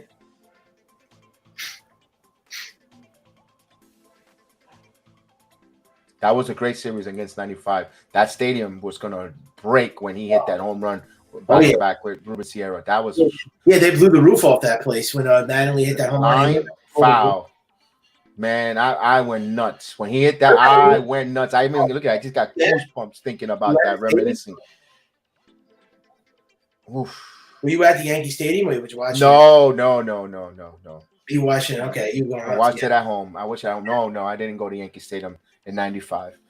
I didn't even think about. I didn't. To be honest with you, I didn't even think about getting tickets or going. I just watched it. I said, I watch it at home. The old Yankee Stadium. That stadium shook. That Man. stadium was the best stadium in the world. Here's the 2-2 Hell pitch. yeah.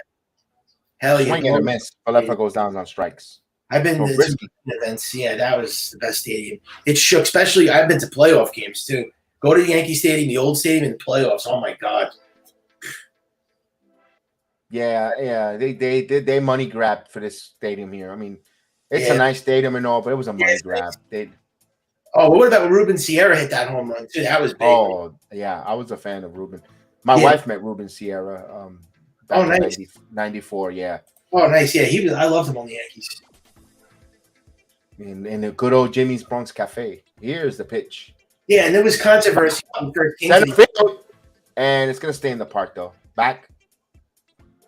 I don't know if you know, but when Ruben Sierra first came to the Yankees, he complained about that they always want to win, and then they got rid of him, and then they traded him back in 2003 and 4, and yeah, he ended up being a huge clutch hitter. I love Ruben Sierra. Talk about a player that never filled his potential because he was a talented, gifted player. And he always made the playoffs. Wherever he went, he was a clutch guy. Sierra. Yeah, that stadium used to rock. You couldn't hear the people sitting next to you. I missed that stadium, man.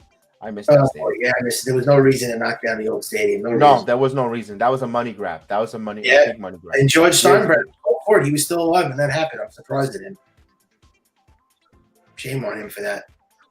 Joey Cora, Joey Cora was a pain in the neck. He was. Joey Cora was a pain in the neck in that series, indeed. Ugh. Here's the 1-0 pitch coming. Misses. 2-0. And also Martinez. God, Edgar Martinez. Edgar Martinez killed us. Oh, he was a pain. Oh my God. Yep. Here's the 2-0 pitch. 3-0 to Hicks. That one thing, if Hicks, if he could get on base with all his walks and being there as a cop and extending pitch count, I mean, that's one of the reasons why the Yankees are not going to DFA him for those reasons. You know what else I was get on base a lot. Gary Sheffield. But Sheffield wasn't in 95. This was later. No, I'm talking about later on when we got Sheffield. 3-1. I thought he was awesome for the Yankees. He was clutch. He was a vicious hitter. He has that. I'm not saying that they're the same hitters, guys, but he has that same violent swing as Andujar. I'm not saying Sheffield much greater hitter, but he has that swing. He does that vicious swing. He always had that like windshield wiper batting stance. Sheffield. Leverage was phenomenal, Michael. Yeah. Mike Rotunda. He was phenomenal. Leverage with that home run in the rain against Tim Belcher in the extra innings, and the Yankees took a 2-0 lead on that series. Here's a pitch, grounded. Who could forget? I don't know why is he swinging at 3-1. That was terrible. In '96, he hit the home run off of Wallace, right? That was the. Well, yes, John and Wallace. I thought you were talking about '95. Yes. The 3-run shot to tie that game. That changed the whole course of the Yankees franchise forever. That was probably, I think, the biggest home run in Yankee history. I think postseason history. You could make an argument, but when you say that was probably the biggest postseason in their history, I mean that was a big one. That was huge in their whole franchise. Yeah, the course of the franchise. Yeah, it changed the dynasty forever. That set the dynasty for them. Norm Charlton, yes, Norm Charlton, Paul O'Neill's number one enemy, and Cuco. That was that Cuco for Paul O'Neill. That means what Cuco means is like the ghost, or the phantasma that haunted. That was the haunting for Paul O'Neill when we say it in Spanish at Cuco. So that was Norm Charlton against Paul O'Neill and Lou Piniella. No matter how much you say, Lou Piniella hated Paul O'Neill. I think that's the reason why Paul O'Neill was a Yankee, because of the hatred he had for Paul O'Neill. For some reason, those two fiery players did not mesh. Yeah, I heard they weren't friends. I heard about that. Yeah, they weren't mesh, because then I always said it, and I said it before. I don't know if you remember. I was one against that Roberto Kelly trade for Paul O'Neill. I was like, because Paul O'Neill, I thought he had was a spoiled attitude player. And Roberto Kelly just made an all-star with the Yankees. He was the only bright star with that bad team, and he was a center fielder who could run. I was like, man, why are you getting rid of Roberto Kelly? and I was a little bit upset. I was like, oh, but it turned out to be one of the greatest trades. David Wells did not get along with Joe Torre, right? You heard that? No, they did not. They did not. Nope. David Wells was a real. I mean, I love what he did for us, though, but he was a real go-getter. That guy. You know who the craziest teammate was? Believe it or not, they say David Cone was the craziest teammate when he was on the Mets and Yankees. They said he was crazy in the clubhouse. Yeah. We go to the 6th inning here, and of course, four we got Tucker Barnhart, Derek Hill, and Castro. If anyone gets on, Yankees have a 1-0 lead here. Let's see if Severino. He had a little bit of a conference with the athletic trainer and manager. Thought he might have landed awkwardly when he threw a pitch there. Let's see how he rebounds here with 70 pitches here. He has a 1-0 lead. Again, the Yankees with beautiful pitching here in the 6th inning. Once again, great pitching from this rotation is just absolutely phenomenal, man. It's just like I can't say enough about it. It's just the games are going quick. We're almost past the halfway point, and it's only an hour and 25 minutes here. And it's a pretty quick game here. Here's a pitch coming, the 0-1 pitch. And I told you this on the show. I said this is the best pitching staff we've had, I think, since the late 90s, since the dynasty years. This is I wouldn't go on record saying that. I mean, this pitching is that good. I mean, it's so 0-2. The Yankees pitching rotation in the last 5 games, they're 0.52 ERA, 0.53 ERA. Only 2 earned runs given up here. Yeah, that's so on. This team, they're on point. They're in the pitch, swing and a miss. Struck him out. Foul tip. Now that's a rebound. Wow, 1 away here. It brings up Derek Hill. Their pitching is the best in baseball. I don't think you could argue, right? It's the Dodgers and Yankees. Dodgers and Yankees. And we were hoping the Mets would go and knock the living crap out of the Dodgers.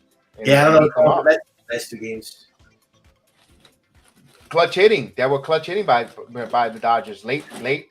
And they just a tough out. They're a tough 27 out. The Dodgers are. The Mets apparently a third. Oh, they think the Houston Astros are up there in pitching too. Here's a pitch down low. Funny story: when Jeter got respect when the team and he made an error while Wells was pitching, and Wells came to him in front of everyone. Jeter called time and went to the mound and maybe the finish in the huddle and said, "When you give a home run, I don't say anything." What was in there? He said that. I don't know that. Well, we put in a documentary. We'll see that. 2 balls and 1 strike.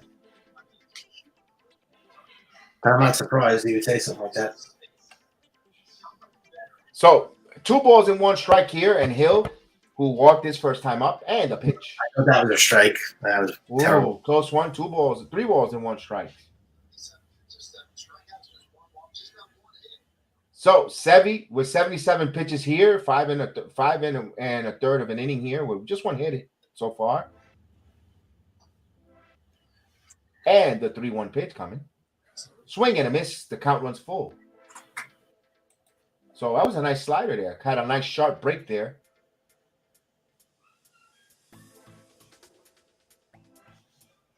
Severino, here's the 3-2 pitch. Got him. Whoa, right down the middle. That was perfect, right down the middle, totally froze him, and it was Severino playing catch with the catcher. Wow. Have a seat. So 2 quick outs here.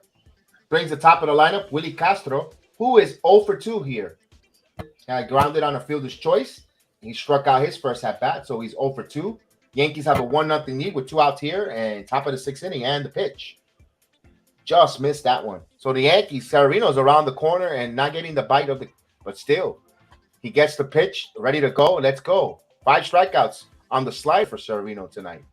Nice. Only 80 pitches he's got. His pitch count inside. Good shape there, the pitch count here. Yeah. But it's a 1-0. Yankees offense needs to wake up. Yeah, we got to score more runs. So Castro gets a new lumber as he strokes the bat.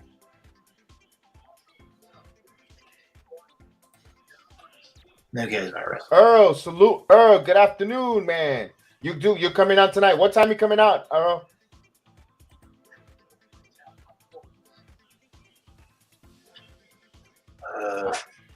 And the pitch. Up high. 2-1. I want to hear your thoughts on the MJF issue situation. Earl, I definitely want to hear your thoughts, your opinion. I'm really interested. Here's the 2-1 pitch. This one is popped up. And right field line, if it's fair, it's gone. And it's foul. Damn. Don't throw that pitch again. 2 balls and 2 strikes. The count with 2 outs here. So we'll get our 2 outs horn going.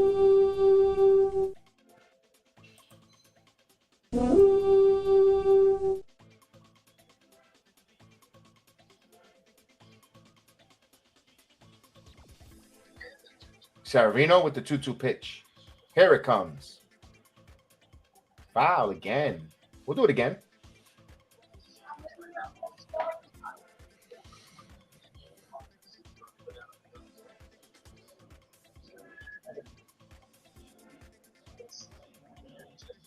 Nice. And the 2-2 pitch. Got him.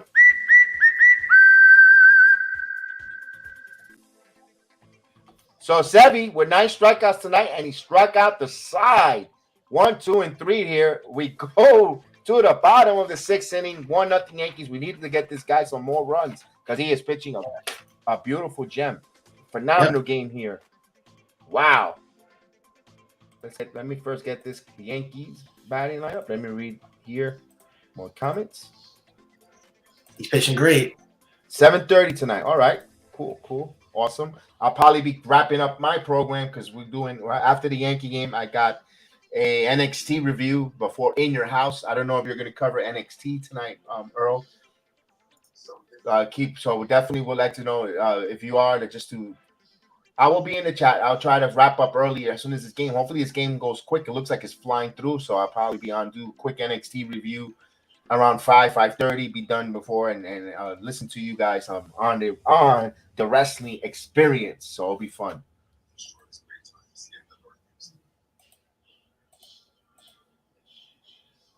Hey, Steffi. Salute, Steven. I bet. Damn, barely any runs. This starting. Wait, Kevin, would you say this is the best pitching staff we had since the late 90s? It's been a while. You could say it's been a while. We had a good pitching staff. Really good pitching staff. It's been a while. Yes. It's been an extremely long time, and it's fun to watch because you know what it is?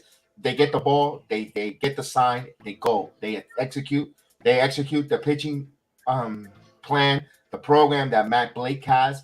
And, you know, we were a little bit like, where, you know, last year we're like, what's going on? Why Matt Blake? What's going on with Matt Blake? And I think you see there's more confidence with the catchers. What they throw out there, what's the game plan? They're executing it, and you got to love it, you know. Before, I think also I mentioned over and over, when you have these catchers, when you had Sanchez back here, guys were worried if there's going to be a pass ball, if I throw anything in the dirt, is he going to catch it with runners on? These guys are throwing with that's one less worry in their mind. Throw my pitches, my catchers is going to frame it, they're going to catch it, and I'm going to get calls. Matt Blake has been brilliant, and I think another big reason why pitching is so amazing is the catches. I mean, Severino, and even as bad as I don't like Higashioka, I think he's done a good job behind the plate with catching. So Judge will lead off here, and Judge is the only reason why the Yankees are up on the board. First pitch of the game, he took it to right center field, and the Yankees are on the board 1-0. So let's see this. Let's go. Wow. Yeah, they got 4 runs. I mean, come on, this guy is not that good. This pitcher for the Tigers. Who is he, anyways? Bernhard leads with walks, and they haven't exploited a lot of walks. So only has 1 walk. He had a high walk total here. And here comes the pitch coming. Fastball actually was a changeup down and away ahead of the count. 0-1.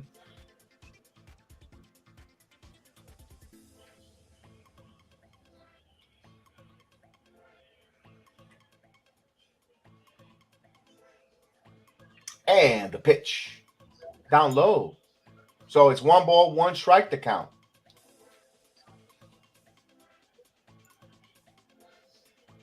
After I'm done here, I'm going to have a nice tea for my voice. My feeling a little with the hockey, with all the Rangers screaming. Here's a pitch. 2 balls and 1 strike to count.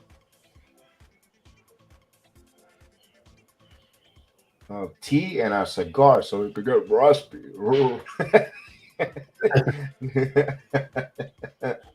Usually it's supposed to be in a whiskey so it could the voice. That's the old radio trick. Here's the 2-1 pitch. In there for a strike. 2 balls and 2 strikes to count.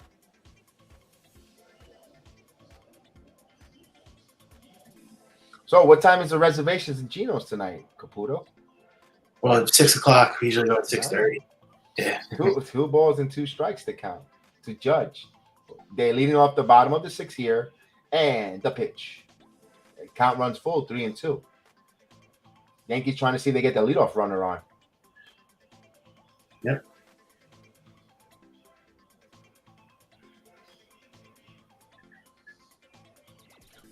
So Brieske 70 pitches, so his pitch count is pretty decent too. Good shape here. Here's the 3-2 pitch coming. I know Tigers don't want to get in their bullpen. And the 3-2 pitch. Ground ball, right to short. He's swinging. Baez throws across, gets him. 1 away. That was bad. Here's Donaldson.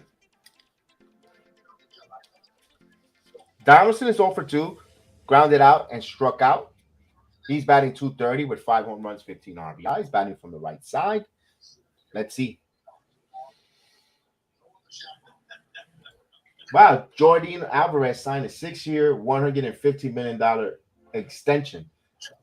Boy, he took the money. That's a low ball. They gave him. Astros got away with signing him for peanuts.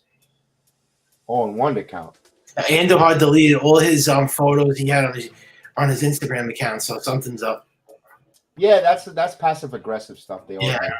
That's the new model now. Here's the 1-1. By the way, there's so many discontent now in the world of sports with the players. You saw it with Sasha and Naomi. You've seen that now with MJF. You see that with Jason Dominguez did that earlier with the Yankees. Miguel Andujar. So now that talk about value. Give me one. Look at that plate. Look at that prime rib. Whoa! In Yankee Stadium, a prime rib plate. Wow. They went away from those bread hot dogs that we used to eat in the old Yankees Stadium and a pretzel. Now you're eating prime rib. Here's the old two. Hot dogs there? Huh? They don't even. I don't think they sell hot dogs there. I think you got to go outside of the stadium to eat a hot dog. That'd be some. Isn't that some situation, huh?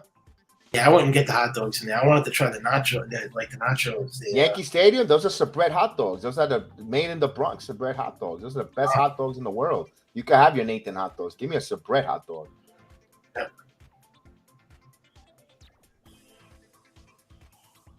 Here's the 0-2 pitch coming. Down low. 1-2.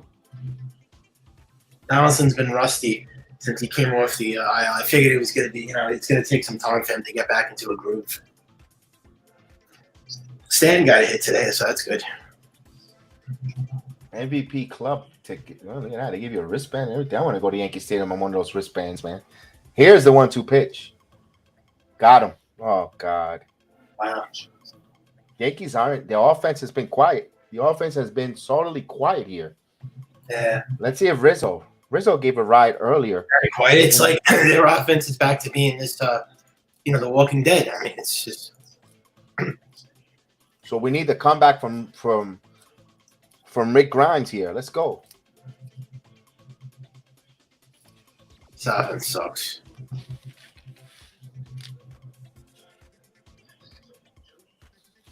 Here's Rizzo. Hey, Rizzo. The pitch. This ball is in the air. This ball back at the track, at the wall. It is gone! Anthony El Paisan homers a shot. Upper deck, second shot, and the Yankees take a 2-0 lead.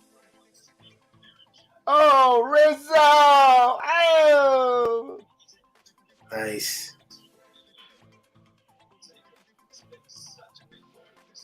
$13 for Anthony Rizzo.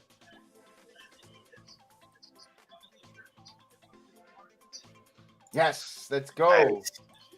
T Lemon works on the throat. Cigarettes and cigars strips your vocal cord. No, I'm just joking, being facetious there with the cigarettes and cigars. Do not smoke no cigarettes. A cigar, yes, occasionally. We'll be having that special one when we clinched the Eastern Conference finals for the Rangers. So he gets a strike for Stanton. What a shot by Rizzo. Nice catch by the fan. Caught that one barehanded. Here's the 0-1 pitch. Inside. So 1 ball, 1 strike. This Brieske hasn't pitched bad. Gave up a couple hits and the home runs. But they've been solo shots. So yeah, Rizzo's been doing a lot better now, I think.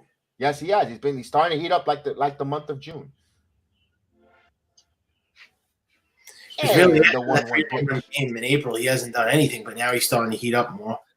No, he had a bad month of May. He's happy the month of May is over, and now he was hot in April. He's hopefully getting hot again in June. So here's the 2-1 pitch coming. The Yankees got 2 runs on 3 hits here, and the pitch just missed. 3 balls and 1 strike.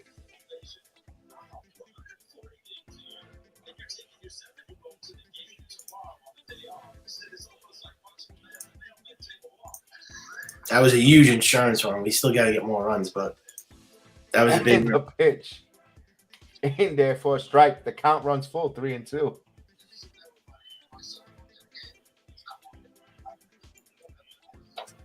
What are you going to be eating tonight? What's for dinner tonight?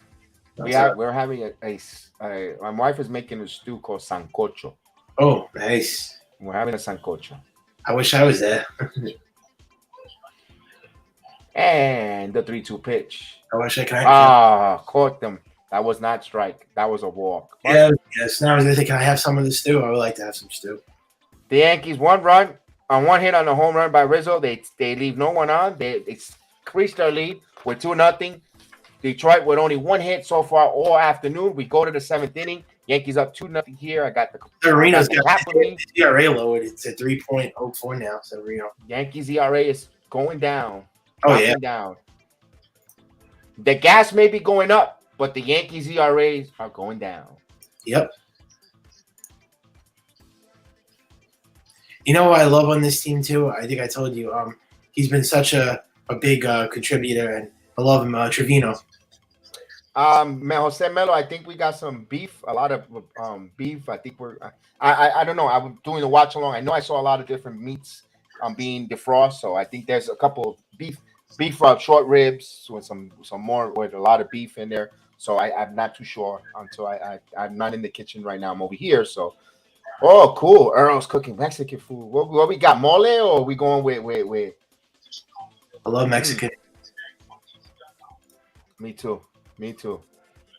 And I'm not Mexican, but I love some their dishes. I love going to get certain dishes. They make a dish, the local one around my home.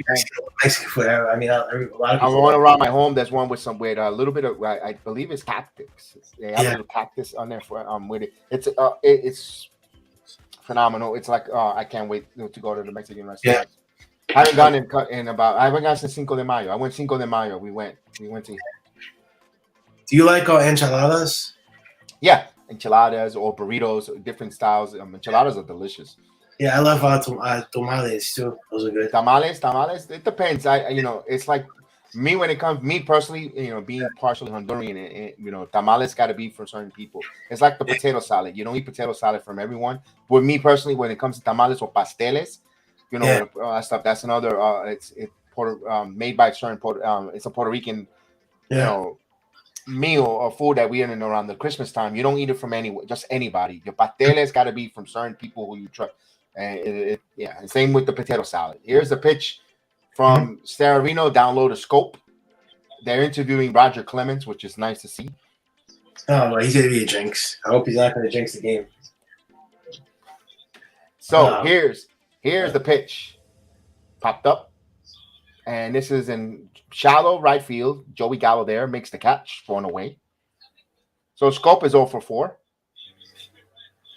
I love chimichangas. I love those. Oh, chimichangas. Yeah.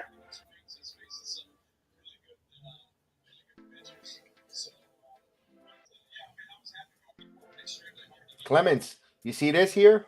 2-0 with 1 hitter. This is what's called pitching. Remember how you used to do that, but you didn't do it too much with the Yankees? Yeah, right. I mean, he pitched that game that game 7 against the Red Sox. He was terrible. Inside 1-0, but he did have some good moments though. Oh, I love quesadillas. Oh, quesadillas. Yeah. Beef tacos and chicken. Oh my goodness. So it's the deliciousness of Saturday's afternoon meal. I got to get fishing, so I got to go get some red snappers, man. To catch them fresh from the sea and bring them home. Here's the 1-0 pitch. And I love ground it right to second. Yep. And 2 quick outs. I love smothered burritos. Ooh, brisket with mashed potatoes and steamed broccoli. Yes. Me too, yeah. But you can't go to church tomorrow, Mello, if you're eating broccoli.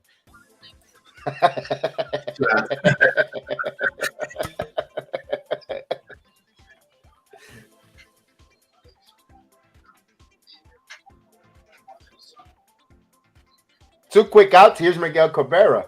Do you like Escarol? Yes. Yeah, I love that. Yes. Swing and a miss. 0-1. We got bullpen action here. We got Michael King warming up. So Ed Chacal getting his trumpet ready to come out here. Yeah, Italians love that. We love that. It's like pitch. Swing and a miss. It's like asparagus kind of. I don't know. I don't think that is like asparagus kind of, but it's different. Ooh. 2 strike count. We'll get the horn going. Yeah, that stupid horn. It's what horn? Which one? The Star Wars horn? Yeah. And the pitch. See ya. Swing and a miss.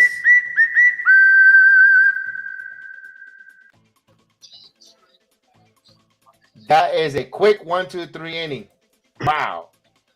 Ooh, Stu. Oh yeah, snappers and yeah. Right now the season starts. I think in about a couple days. So and the thing in Florida, the red snappers are only allowed to call for 30 days until the middle of July. And I'm oh man, I got to post the picture. I don't think I have enough time to post it or get it. I'll try. Wow. Oh, 7th inning stretch.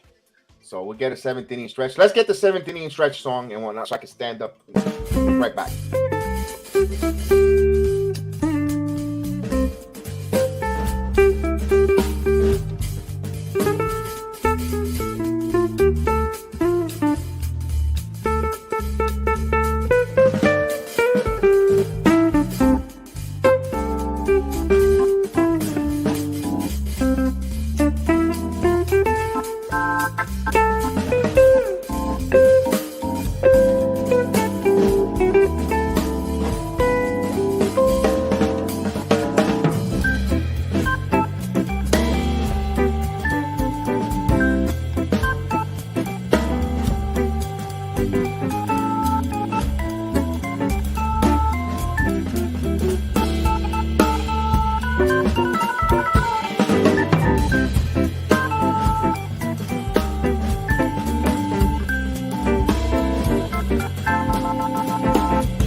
All right. Enjoy the 7th-inning stretch there. Little tunes there.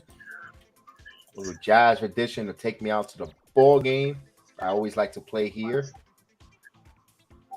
Wow. I've been watching the Yankees since 1979, 1980. This might be the best I've ever seen a starting pitcher rotation so far. Oh yeah, Mike, you might be right. You might be right because even when we had Pettit, Cone, but Wells, I've been a fan since the 94, 95, and I haven't seen a pitching staff this great since 90, 96, 97, 98, 99, 2000. I mean, this is like, it's like dream. It's like heaven, man. It's fun. It's been a fun season. And usually when the Yankees have a pitching staff this great, they win the World Series.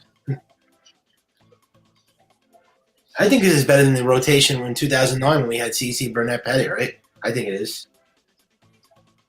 Oh, yeah, it could be. Here's Gleyber Torres here, bottom of the 7th inning, swing and a miss.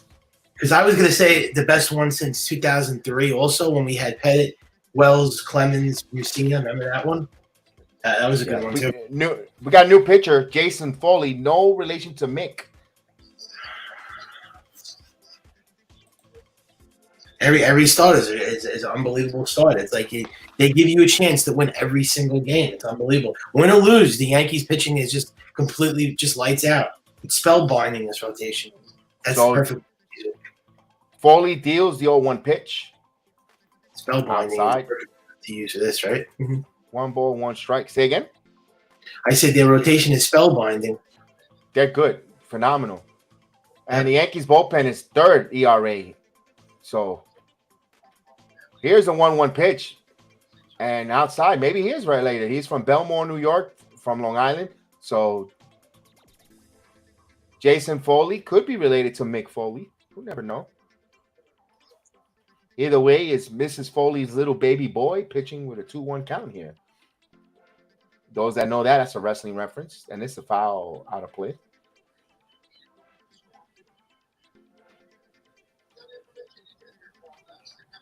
So the count is square. 2 balls and 2 strikes to count. Almost, yeah. It's like 5 aces, Carney. Yeah.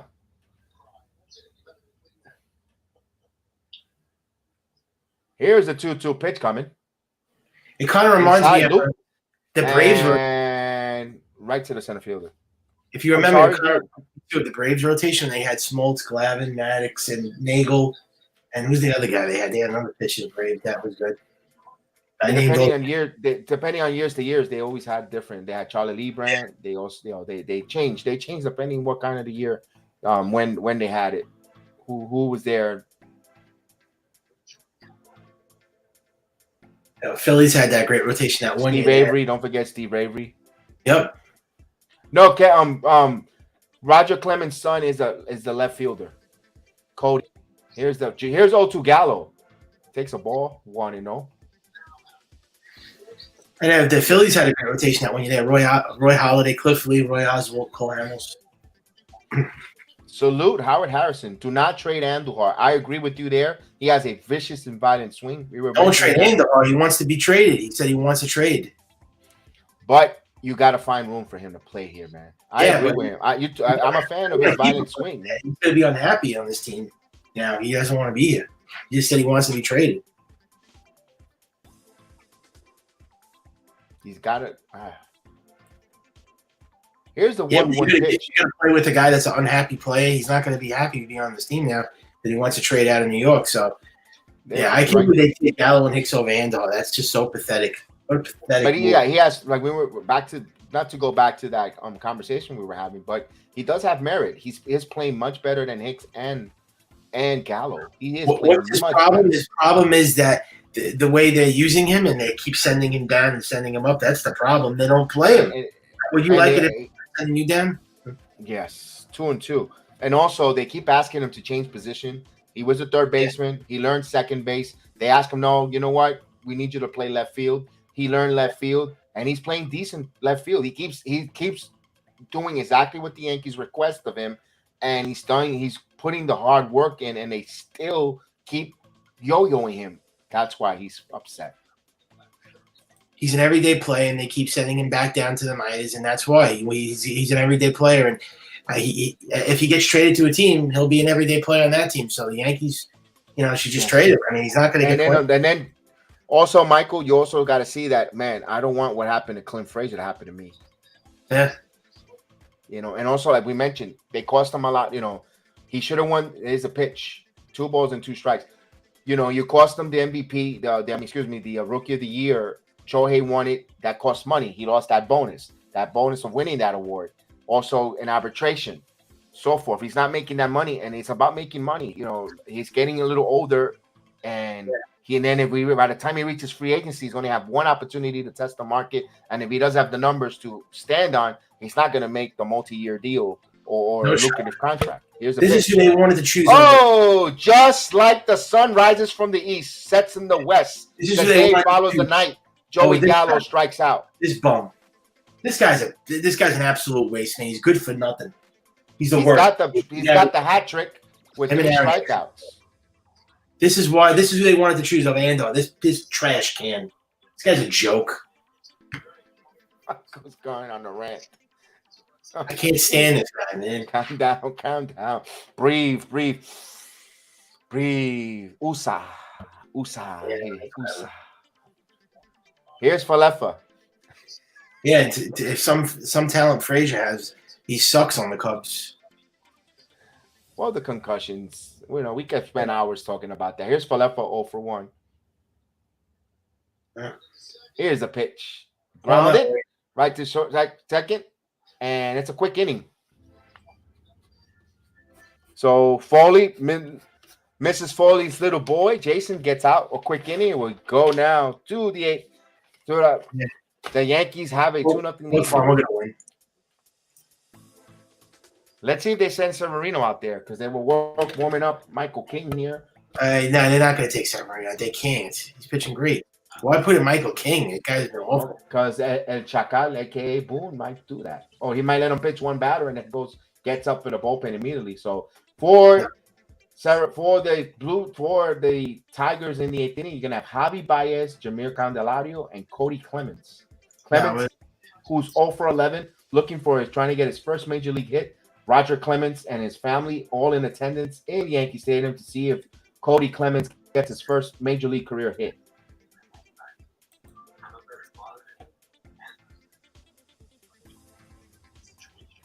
Michael, there's a question for you. What?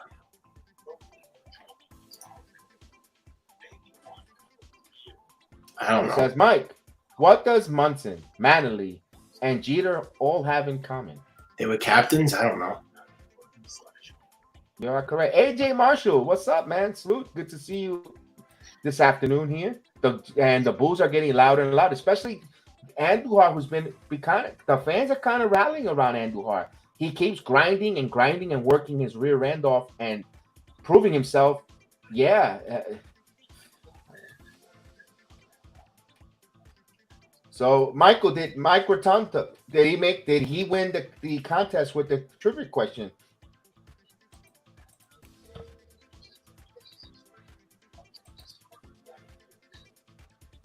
Yes, they were all captains, Michael. Yeah. Don't forget Willie Randolph.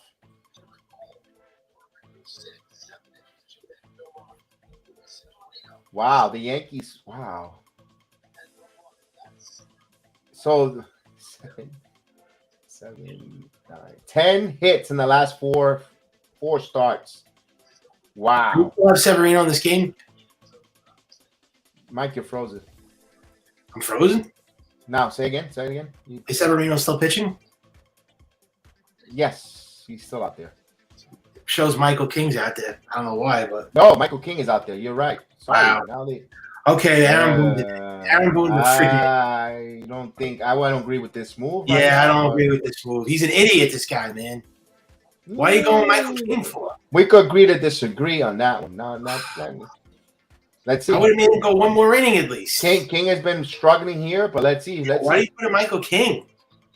Well, he's besides the last few appearances, he's been one of their best relievers. But Aaron Boone just can't help himself though. He's got to go with the bullpen has not been good. Their bullpen sucks. and it's only 2-0. Here's the first pitch outside for a ball. 1-0. And Michael King has been struggling lately, so let's see if he gets in good shape here. He only has a 2-run lead to protect. Yeah, it's only a 2-run lead. He could easily blow And this. the pitch in there for a strike. So the count square, 1 ball, 1 strike. Yeah, I don't like this move at all. I'm sorry. He was cruising. I agree with you. You know, you give me one more inning. Yeah, batter by batter. If you're a Boone, not a good move. Not a good decision. Swing and a miss. Very dumb move. So it's a 97-mile-per-hour sinker. Now, if he could get his control back on that sinker, this is where he's going to be successful here. I can't believe that he took him out of this game. I can't believe that he did that. Here's the 1-2 pitch coming. It's funny. Next weekend. Well, you better get a 1-2-3 inning for me to got him.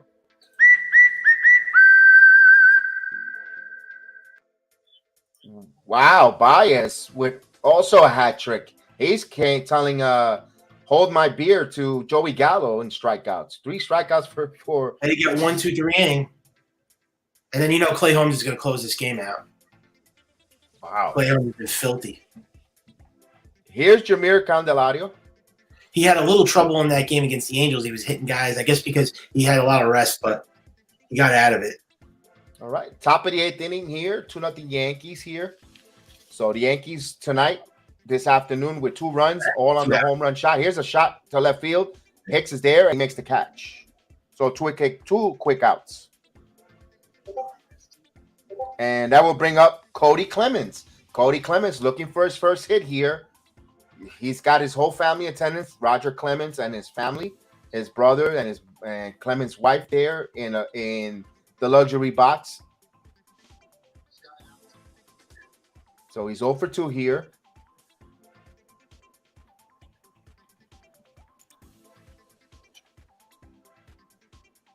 Here's the pitch. Up high.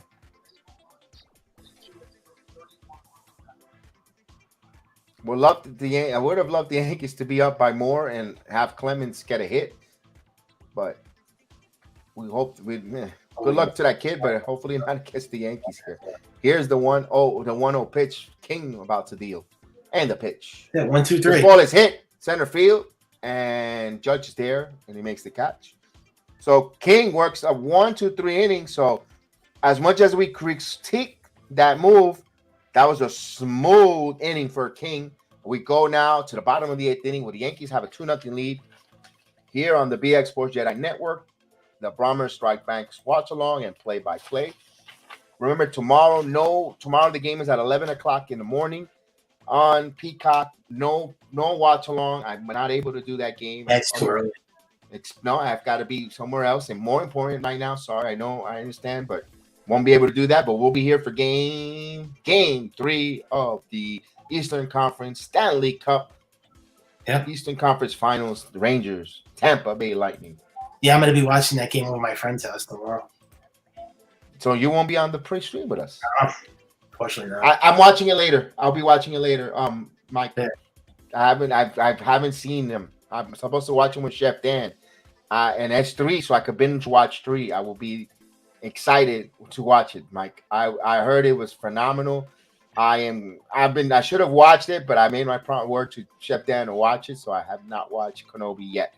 I'll try. Trust me, I've been tempted to sneaky to watch it without him, but I gave my word. We'll watch it together. We're going to stream it on behind the scenes and watch it.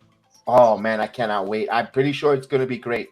It's going to be great with the Inquisitors. The story of the hunting of the Jedis. I can't wait how that unfolds on screen. I saw when they brought the 4 starters up. Did you see they brought up? How come they left Montgomery out? Montgomery's been pitching good too. And a good point there. If they get another run, do you leave King to close it out and you save Holmes? You know what? Good point. We shall see there. No, I put in Clay Holmes. No, I don't want King pitching again. I don't know. You're up. If you get another 2 runs, another run, 3, 4 run. I don't know the way he's been pitching. I know he got out of this 1-2-3, but that's a confidence builder, though. You got to build. Remember, you got to build confidence on these players. This is a momentum. I kind of see that. Yeah, but multiple innings when he's been struggling as of late. I don't know about that. So this game could be done by maybe 3:45, which would be perfect because I could do the SmackDown review soon and get off the air and head over and watch my friends at the Wrestling Express. Mr. Yeah, Earl, Clay Holmes is their Mr. best. Earl Curl will be nice. Do you believe the Yankees will find a way to keep Andujar, put him in the starting roster? I don't know. No, Blue City Empire doesn't look. Here's Higashioka. You don't think so, huh? No, because I know the way the Yankees operate.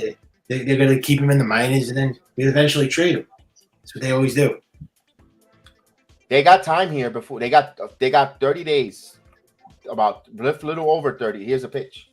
This ball is foul away. About 30 to 40 days before the trading deadline. It's July 31st. So a lot of things can happen. Matt Carpenter could get cold off, and they'll, you know what? We're going with you, Andujar. But they got 30 days. It's actually August 1st this year. They changed it to August 1st. Okay, one day more. So we still got a little, just over 50 plus days before the Yankees make a move here if they're going to trade Andujar and so forth. But Andujar's got to show he's a professional though, not be a crybaby or a bitter Nelly. Continue to work hard and grind what he has done, what has gotten him where this position. So it's 3 balls in 1 strike to Higashioka. I'm kind of surprised though that he wanted to make that public though, that he wanted to be traded in there for a strike. You know something? Yeah. You know something there, and just good job on that. Yes, that play by Falefa that could have been put an error, and this could have been a no-hitter. Yeah. A one, because Detroit only has a 1-hitter here. Here's the pitch. Severino has a 1-hitter, right? Yeah, walk here. So Yankees pitching is Do you realize that Cole, Tyone, and Severino we could have had at least maybe 1 or 2 perfect games and no hitters if. I mean, there's been like a couple, like they made like maybe a couple mistakes. They've been flirting with it. Yes, yeah, Michael mentioned it, Blue City, that they did follow all the pictures and everything on the Instagram. He mentioned that a few minutes, about what, 30 minutes, half hour, 45 minutes. They all do that though. They delete all their pictures. I remember Clint Frazier did that too. I mean, they always do that stuff. The Yankees are awful at using their farm system. They don't bring their guys up. They don't play them. They don't trade them. They're terrible. It's the worst farm system in baseball. I never saw a farm system no other farm system, I don't care what you tell me, does that to their players. Treats them the way they do. They don't play them. They baby them. I mean, you got to play them. You play them or trade them. I mean, that's it. Can't leave them down there for years and years and years. Here's the 1-0 pitch here. Runner on first, 1-0 on. Let's see if they bunt with Hicks. You got to call them up. Takes a strike. 1-1. I mean, you're struggling. You're batting from the left side. Do you trust him to get the runner over the second, pulling the ball? He's not. Aaron Hicks, no. Yeah, so you gotta have to try. He's gonna have to do something, reinvent himself. We gotta put down a bunt here. Here's the 1-1 pitch coming. It looks like he's swinging away. 2-1.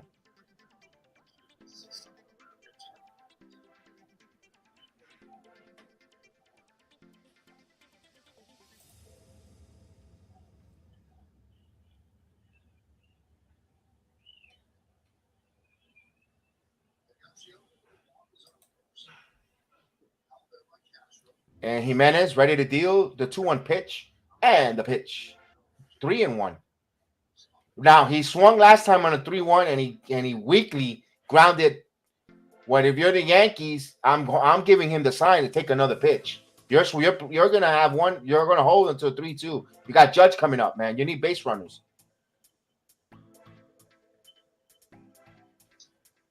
Oh, it was 3-1. This guy, man, I swear. Well, you have to do swang again. This guy's a joke. All you have to do is walk, man. Come on. And, anyways, he had to go to public because he was 3-0. They are shopping to replace Gallo. Yeah, or him. And they shop Hicks too. I like the Aaron Hicks to be shopped. And Clay Holmes is warming up, by the way. Much to your delight. That's your favorite pitcher. Yeah, and the bullpen, yeah. And the 3-2 pitch. Caputo loved this guy since last year in August. Nice. You got a hit. And Wow. the pitch. Whoa! A broken clock gets a base hit too. It's a miracle. Wow. So Yankees got something cooking here. First and second with no one out with Judge. So Yankees trying to add here and trying to break this game open here. Higgy dances out of that. Didn't get hit. He could have got clipped right in the toe. Yes, Blue City. I feel so bad for Joe Girardi. I am a big fan of Joe Girardi. They didn't play for him. This team, they were very sloppy defensively. They were terrible defensively. They never got him the right bullpen help that he needed. You know, we all know Girardi could manage a bullpen really good and bring mix. Also, starting pitching. They also didn't give him the starting pitching that he needed. I mean, they didn't give him the pitching he needed. They got a lot of mashers. They kind of trying to imitate the Yankees blueprint of bringing a bunch of hitters and not addressing the right pitching and the right moves here. Mm-hmm. And Girardi's team was sloppy with the ball defensively and cost him his job. Here's the pitch. Down away. He's the type of pitch manager that could take a young team and really mold them and play them right. You know, look for him. It's to be on TV for a while, but a team, you know, here's the 1-0 pitch to Judge. I can see him returning back to the Marlins, to be honest with you. Won't be surprised. He did a great job. Swing and a miss. That was just a bad situation between management and Girardi. You know, Girardi leaves in his, you know, youth and didn't want them to trade certain young players. And Girardi was injected and just didn't see eye to eye. He saw something. Yeah, with the Marlins, right? He did a great job. He did a phenomenal job. He won manager of the year there. One ball, one. Yeah, I thought he was going to make the playoffs for them too. The Marlins. Foul quickly 1-2. But I think he'll be on TV for a while, you know, or media. Don't be surprised if you see him on the Yes Network, you know, later down in the season.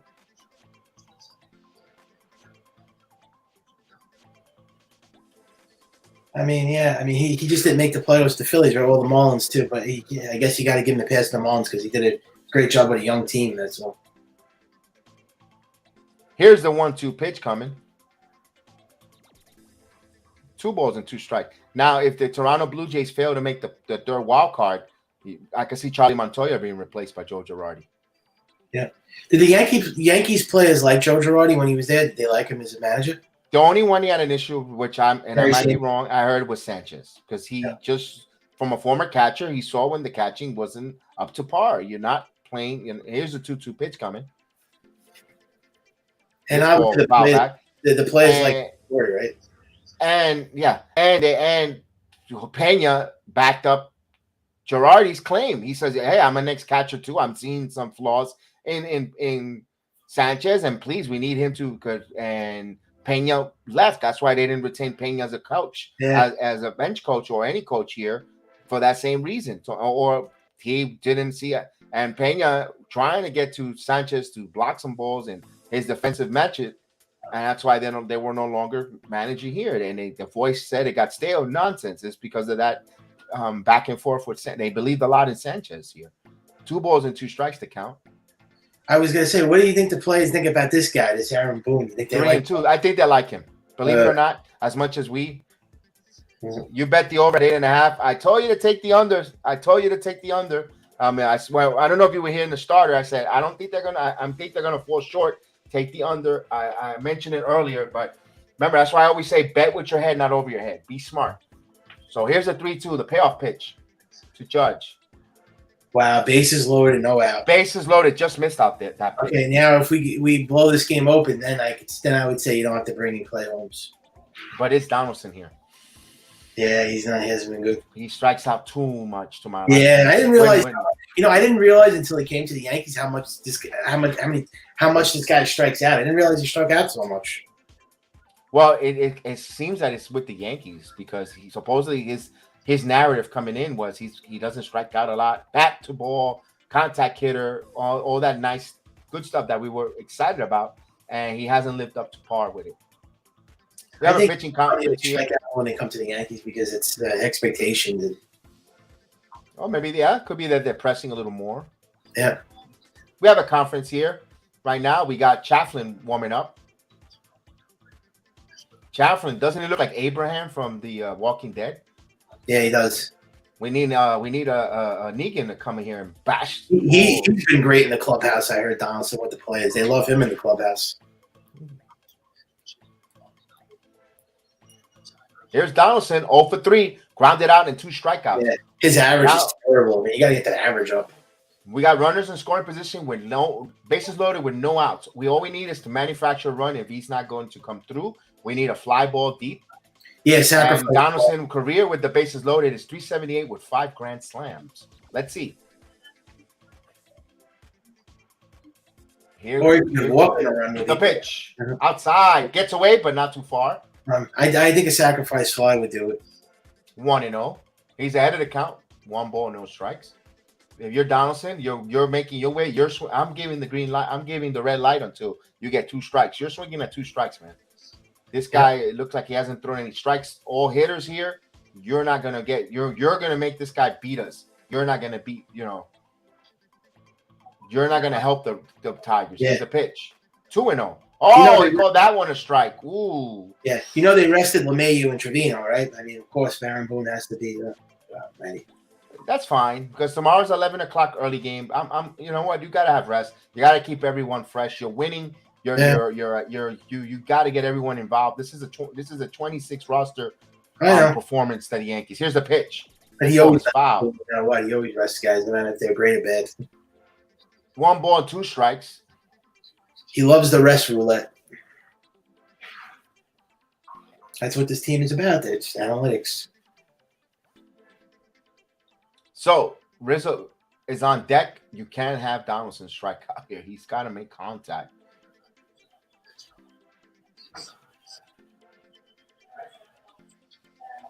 Yeah, he's got to make contact. He's right. A strikeout would be bad. Foul back. And Rizzo's coming up.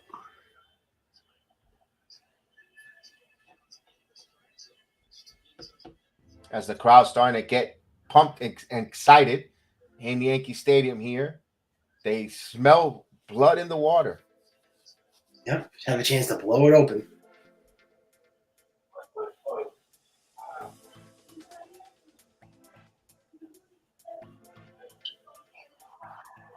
Here's the 1-2 pitch. Price fly. Popped up. High fly ball in center field. This might do it. That should get in. Center field, the catch is Castro. Shoots. And tags. And then the throw goes to third, but Hicks goes to third. So the Yankees get another run here. Okay, that did the and job. they got the runners. So good job there by Donaldson. He gets a sacrifice fly. He gets an RBI. Well, that Hicks did will go to third. But Judge stays at first, puts at first there. So Tigers could still set up for a double play here and get out of this inning with just giving up 1 run. But that's manufacturing runs. That's a good play there. That's how you no, Judge did tag. Judge did advance. So good job on Judge. So now it's going to force a pitching change. You're going to get Chafin coming in here, a.k.a. Abraham from The Walking Dead. And Anthony Rizzo will come up. Yeah.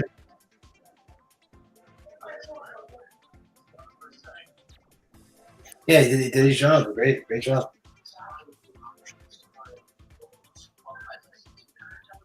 Ooh, we got a prediction. A prediction. He's going to hit a rocket. Watch. So we'll highlight that. We got a part of the JEDI Network. I love it. We always get some predictions. We were right a little earlier with a prediction earlier in the game.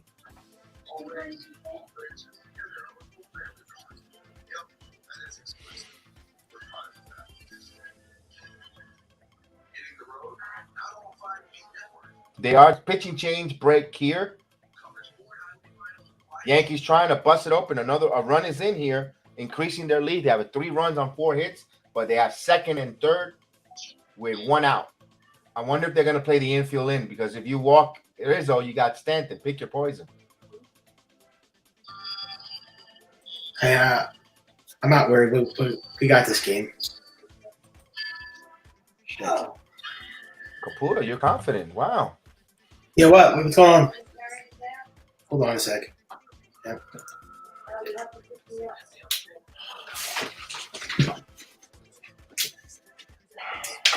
I'm not dressed, so I can't go all the way down. So.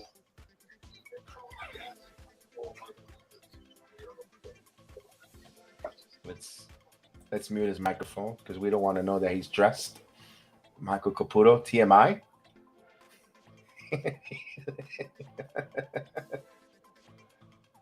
Ooh, Tuesday night, we're going to see Sanchez. Gary Sanchez, Tuesday night. I will be in NXT. And Gio Urshela.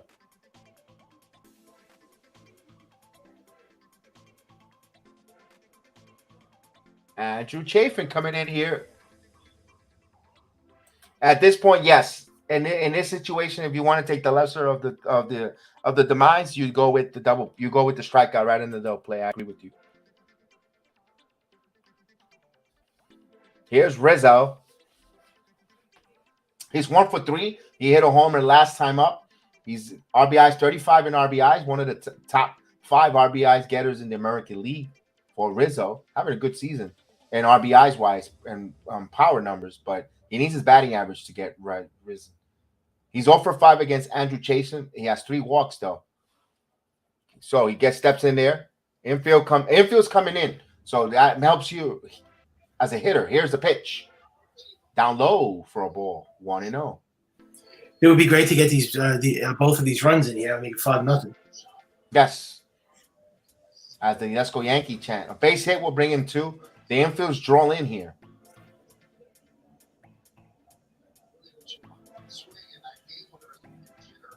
And here's the pitch coming from Chafin. I mean, I knew we were going to sweep this team. The Tigers are terrible. Foul, so it evens the count in 1 ball, 1 strike. Do you think Jose Severino could be Jose Altuve for the Yankees without the cheese scandal? Altuve, I don't know that. Altuve, two different position players. Altuve's a second baseman. But I mean, you're talking about the impact that they have. Oh yeah, nah.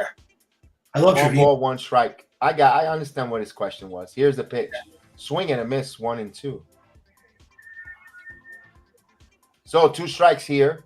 All right, like we said here, Mr. Harrison said, a strikeout is better than a double play. I think Severino's great for the Yankees. I think he's awesome, but saying he's going to be Altuve is a bit of a stretch. Clay Holmes is warming up here still.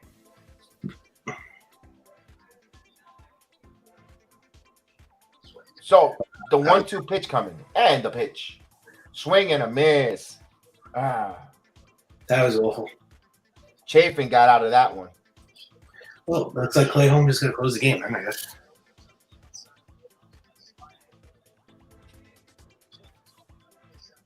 Michael, Rangers in game 5. They are very good chance. Playing Tampa. Yeah, I think that series might go. I don't know. I'm going to hold off. Not going to touch the money on my Rangers Cup situation. We're halfway there. Halfway to the Stanley Cup. Yeah, I think they're going to win 5. Who knows? They might sweep. Here's Stanton. It all depends tomorrow afternoon. Yeah.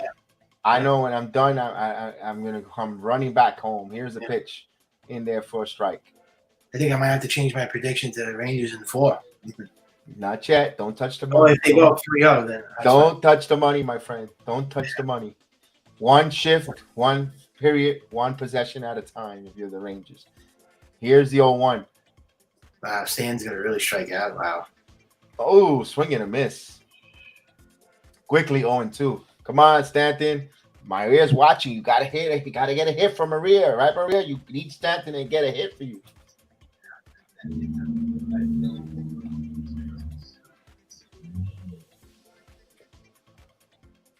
Here's the 0-2 pitch. Ooh, 1 ball, 2 strikes. Stanton held up.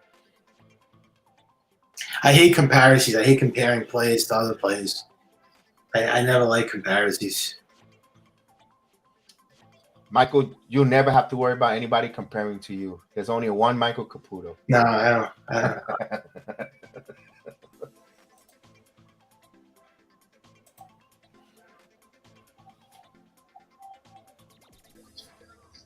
Oh, shit.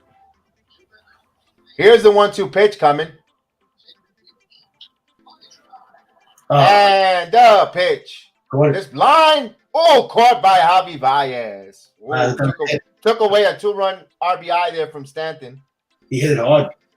He hit it extremely hard. Check that palm of that glove on that hand. No, that was stinging. So 1 run, couple hits here. They leave the would've been a bases double. loaded. Or single at least. I mean, 3-0. We go to the ninth to try to close it out. let's say hey, Clay Holmes just close it out. So that would have been basically that would have knocked Clay Holmes out. That would have Michael King probably would have been. Yes, yeah. That you save Holmes. Yeah. Because the Yankees are off Monday, if I'm not mistaken. Yeah, I believe so.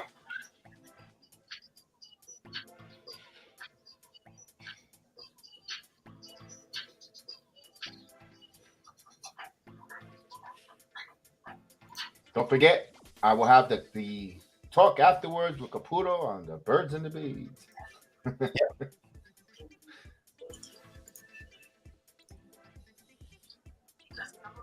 Yeah, they got to bring Clay Holmes. It can't be. They can't use Michael King. No, I don't trust him for 2 innings. I just don't. Even with a 3-0 lead.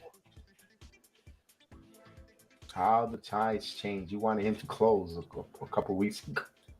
No, I wanted Clay Holmes all along. Actually, I wanted. Yeah, you did. That is your man. That is your favorite pitcher since last September or August when we started doing the watch-alongs more frequently. I mean, he just got good. This guy though, he wasn't good with Pittsburgh. They found something in Clay Holmes. That's good scouting. Scouting and development.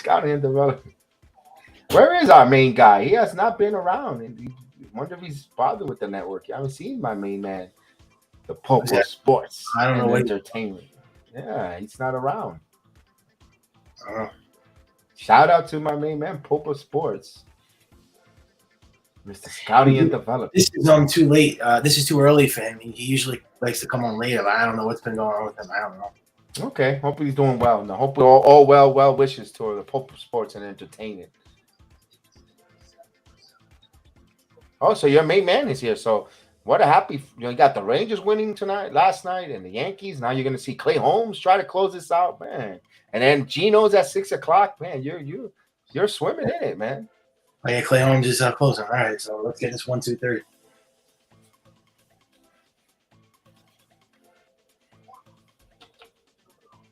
Here we go. Barnhart steps in. First pitch up high, 95-mile-per-hour sinker away. 1-0 the count. Oh, Barnhart. I remember this guy. I remember the Yankees were interested in this guy. There was talks about him as catcher. Here's the pitch from Holmes here. In there for a ball. Strike. Yeah. Ball 2. Probably. 2 balls and come on up. I don't know, a couple of those calls were questionable. I mean, I thought. Yeah, don't you know it's 3:30. The Deegan gets nasty at 5:00. Let's go. Okay, that's a strike. Here's a 2-0 pitch coming in there for a strike. So 2 balls and 1 strike.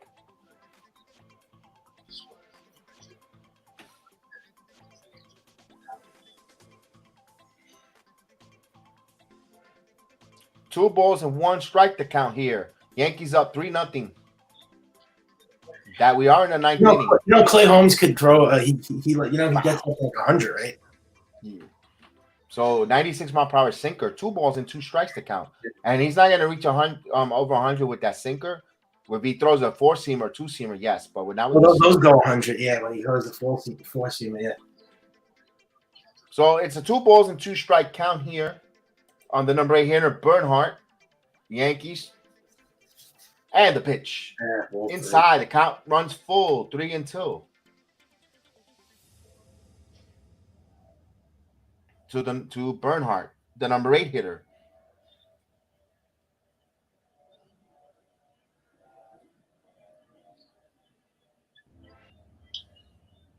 There you go, 1 out. Here it goes. Grounded. Soft grounded of Rizzo. Rizzo fields it, fires to flips it over actually to Clones, so 1 away here. I mean, where would this bullpen be without Clay Holmes? I mean, it's like the only great reliever right now.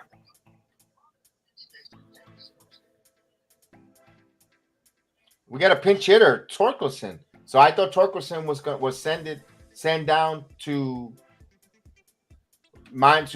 Lakeland, but no, he's just didn't play. Spencer Torkelson, their prize first baseman. I thought we saw he was struggling last time we saw him in Detroit. He is batting 199 with 4 home runs, the right-hander. So he's a pinch hitter. That's their top prospect. And a pitch inside. They say that Severino had, believe it or not, had the best start out of all their starters, out of all the 4. Hard to believe. I mean, all of them. It was because he was dominant. That one hit only to Falefa could have been questionable, should have been caught. To be honest with you, it could have been golden error, swing and a miss, all 1-1. And that, yeah, he was actually fantastic, phenomenal, quick. Yeah. Right now, Detroit with 1 out. They still got 2 outs left here. Only has 1 hit, and that was on a questionable one to kind of Falefa, who had a glove on it on a line drive. Here's a pitch. Oh, this geez. ball is deep. Thought that was gone. Boy, don't throw that pitch again. That looked scary there when it left the bat. Yeah, geez, the way it just fouled. The way it left the bat. So quickly, 1 ball, 2 strikes to count here.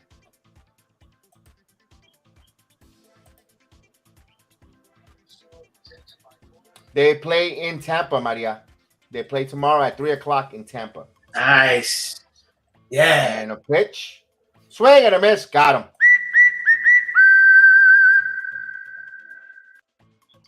Clay Holmes is filthy, man. This guy's fucking disgusting. Excuse my language. Hey, whoa.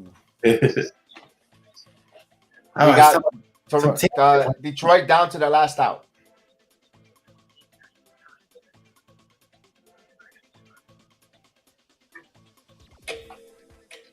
Two away. Here's Willie Castro. The left-hander. He's 0 for 3. He has 2 strikeouts and a fielder's choice. Here's the final. So let's see the Yankees trying to get back-to-back shutouts. Here's a pitch. Up high. 1-0.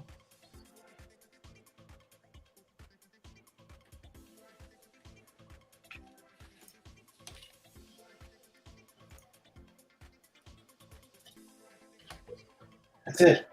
And the pitch. Grounded. This will do it. Torres, Fields, fires in time. Beautiful. Yankees win. Duh! Yankees win. They win 3-0 here. One hitter. A 5-game winning streak. Hitter. Yep. Yes. Tell us, John, what happened? Yankees win. No!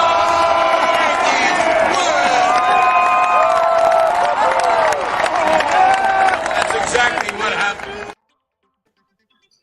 Wow. Caputo, 38-15, 7th best record in 3 games in this team is so far ahead, man. This team is ahead of themselves, man. They just can't get any better than this. The Yankees they're like a dream team. I mean, someone needs to pinch Caputo. Caputo needs to be pinched. So we'll get off the air here for you guys to enjoy the rest of your Saturday afternoon. Caputo needs to get dressed. We also need to have the Birds of the Beanstalk, and he has to pick up his socks that are on the floor. But from me to you, we thank you guys for watching along, being with us here. We thank you guys. Yankees win. The Yankees win. We'll see you tomorrow for Rangers. Also tonight, check out, if you like wrestling, we'll have the NXT review for In Your House, or not review, but the preview, as well as the SmackDown review. And we'll see you guys next time. Caputo, say goodbye, and we'll get out of here. I'll see you, man. Take care. Good evening, ladies and gentlemen. Welcome to Yankee Stadium.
field and deep.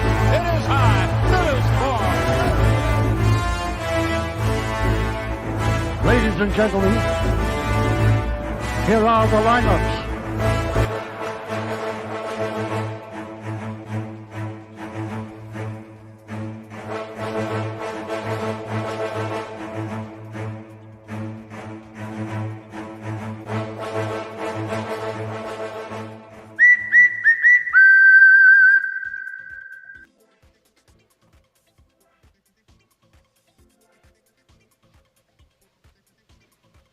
You're still here? It's over. Go home.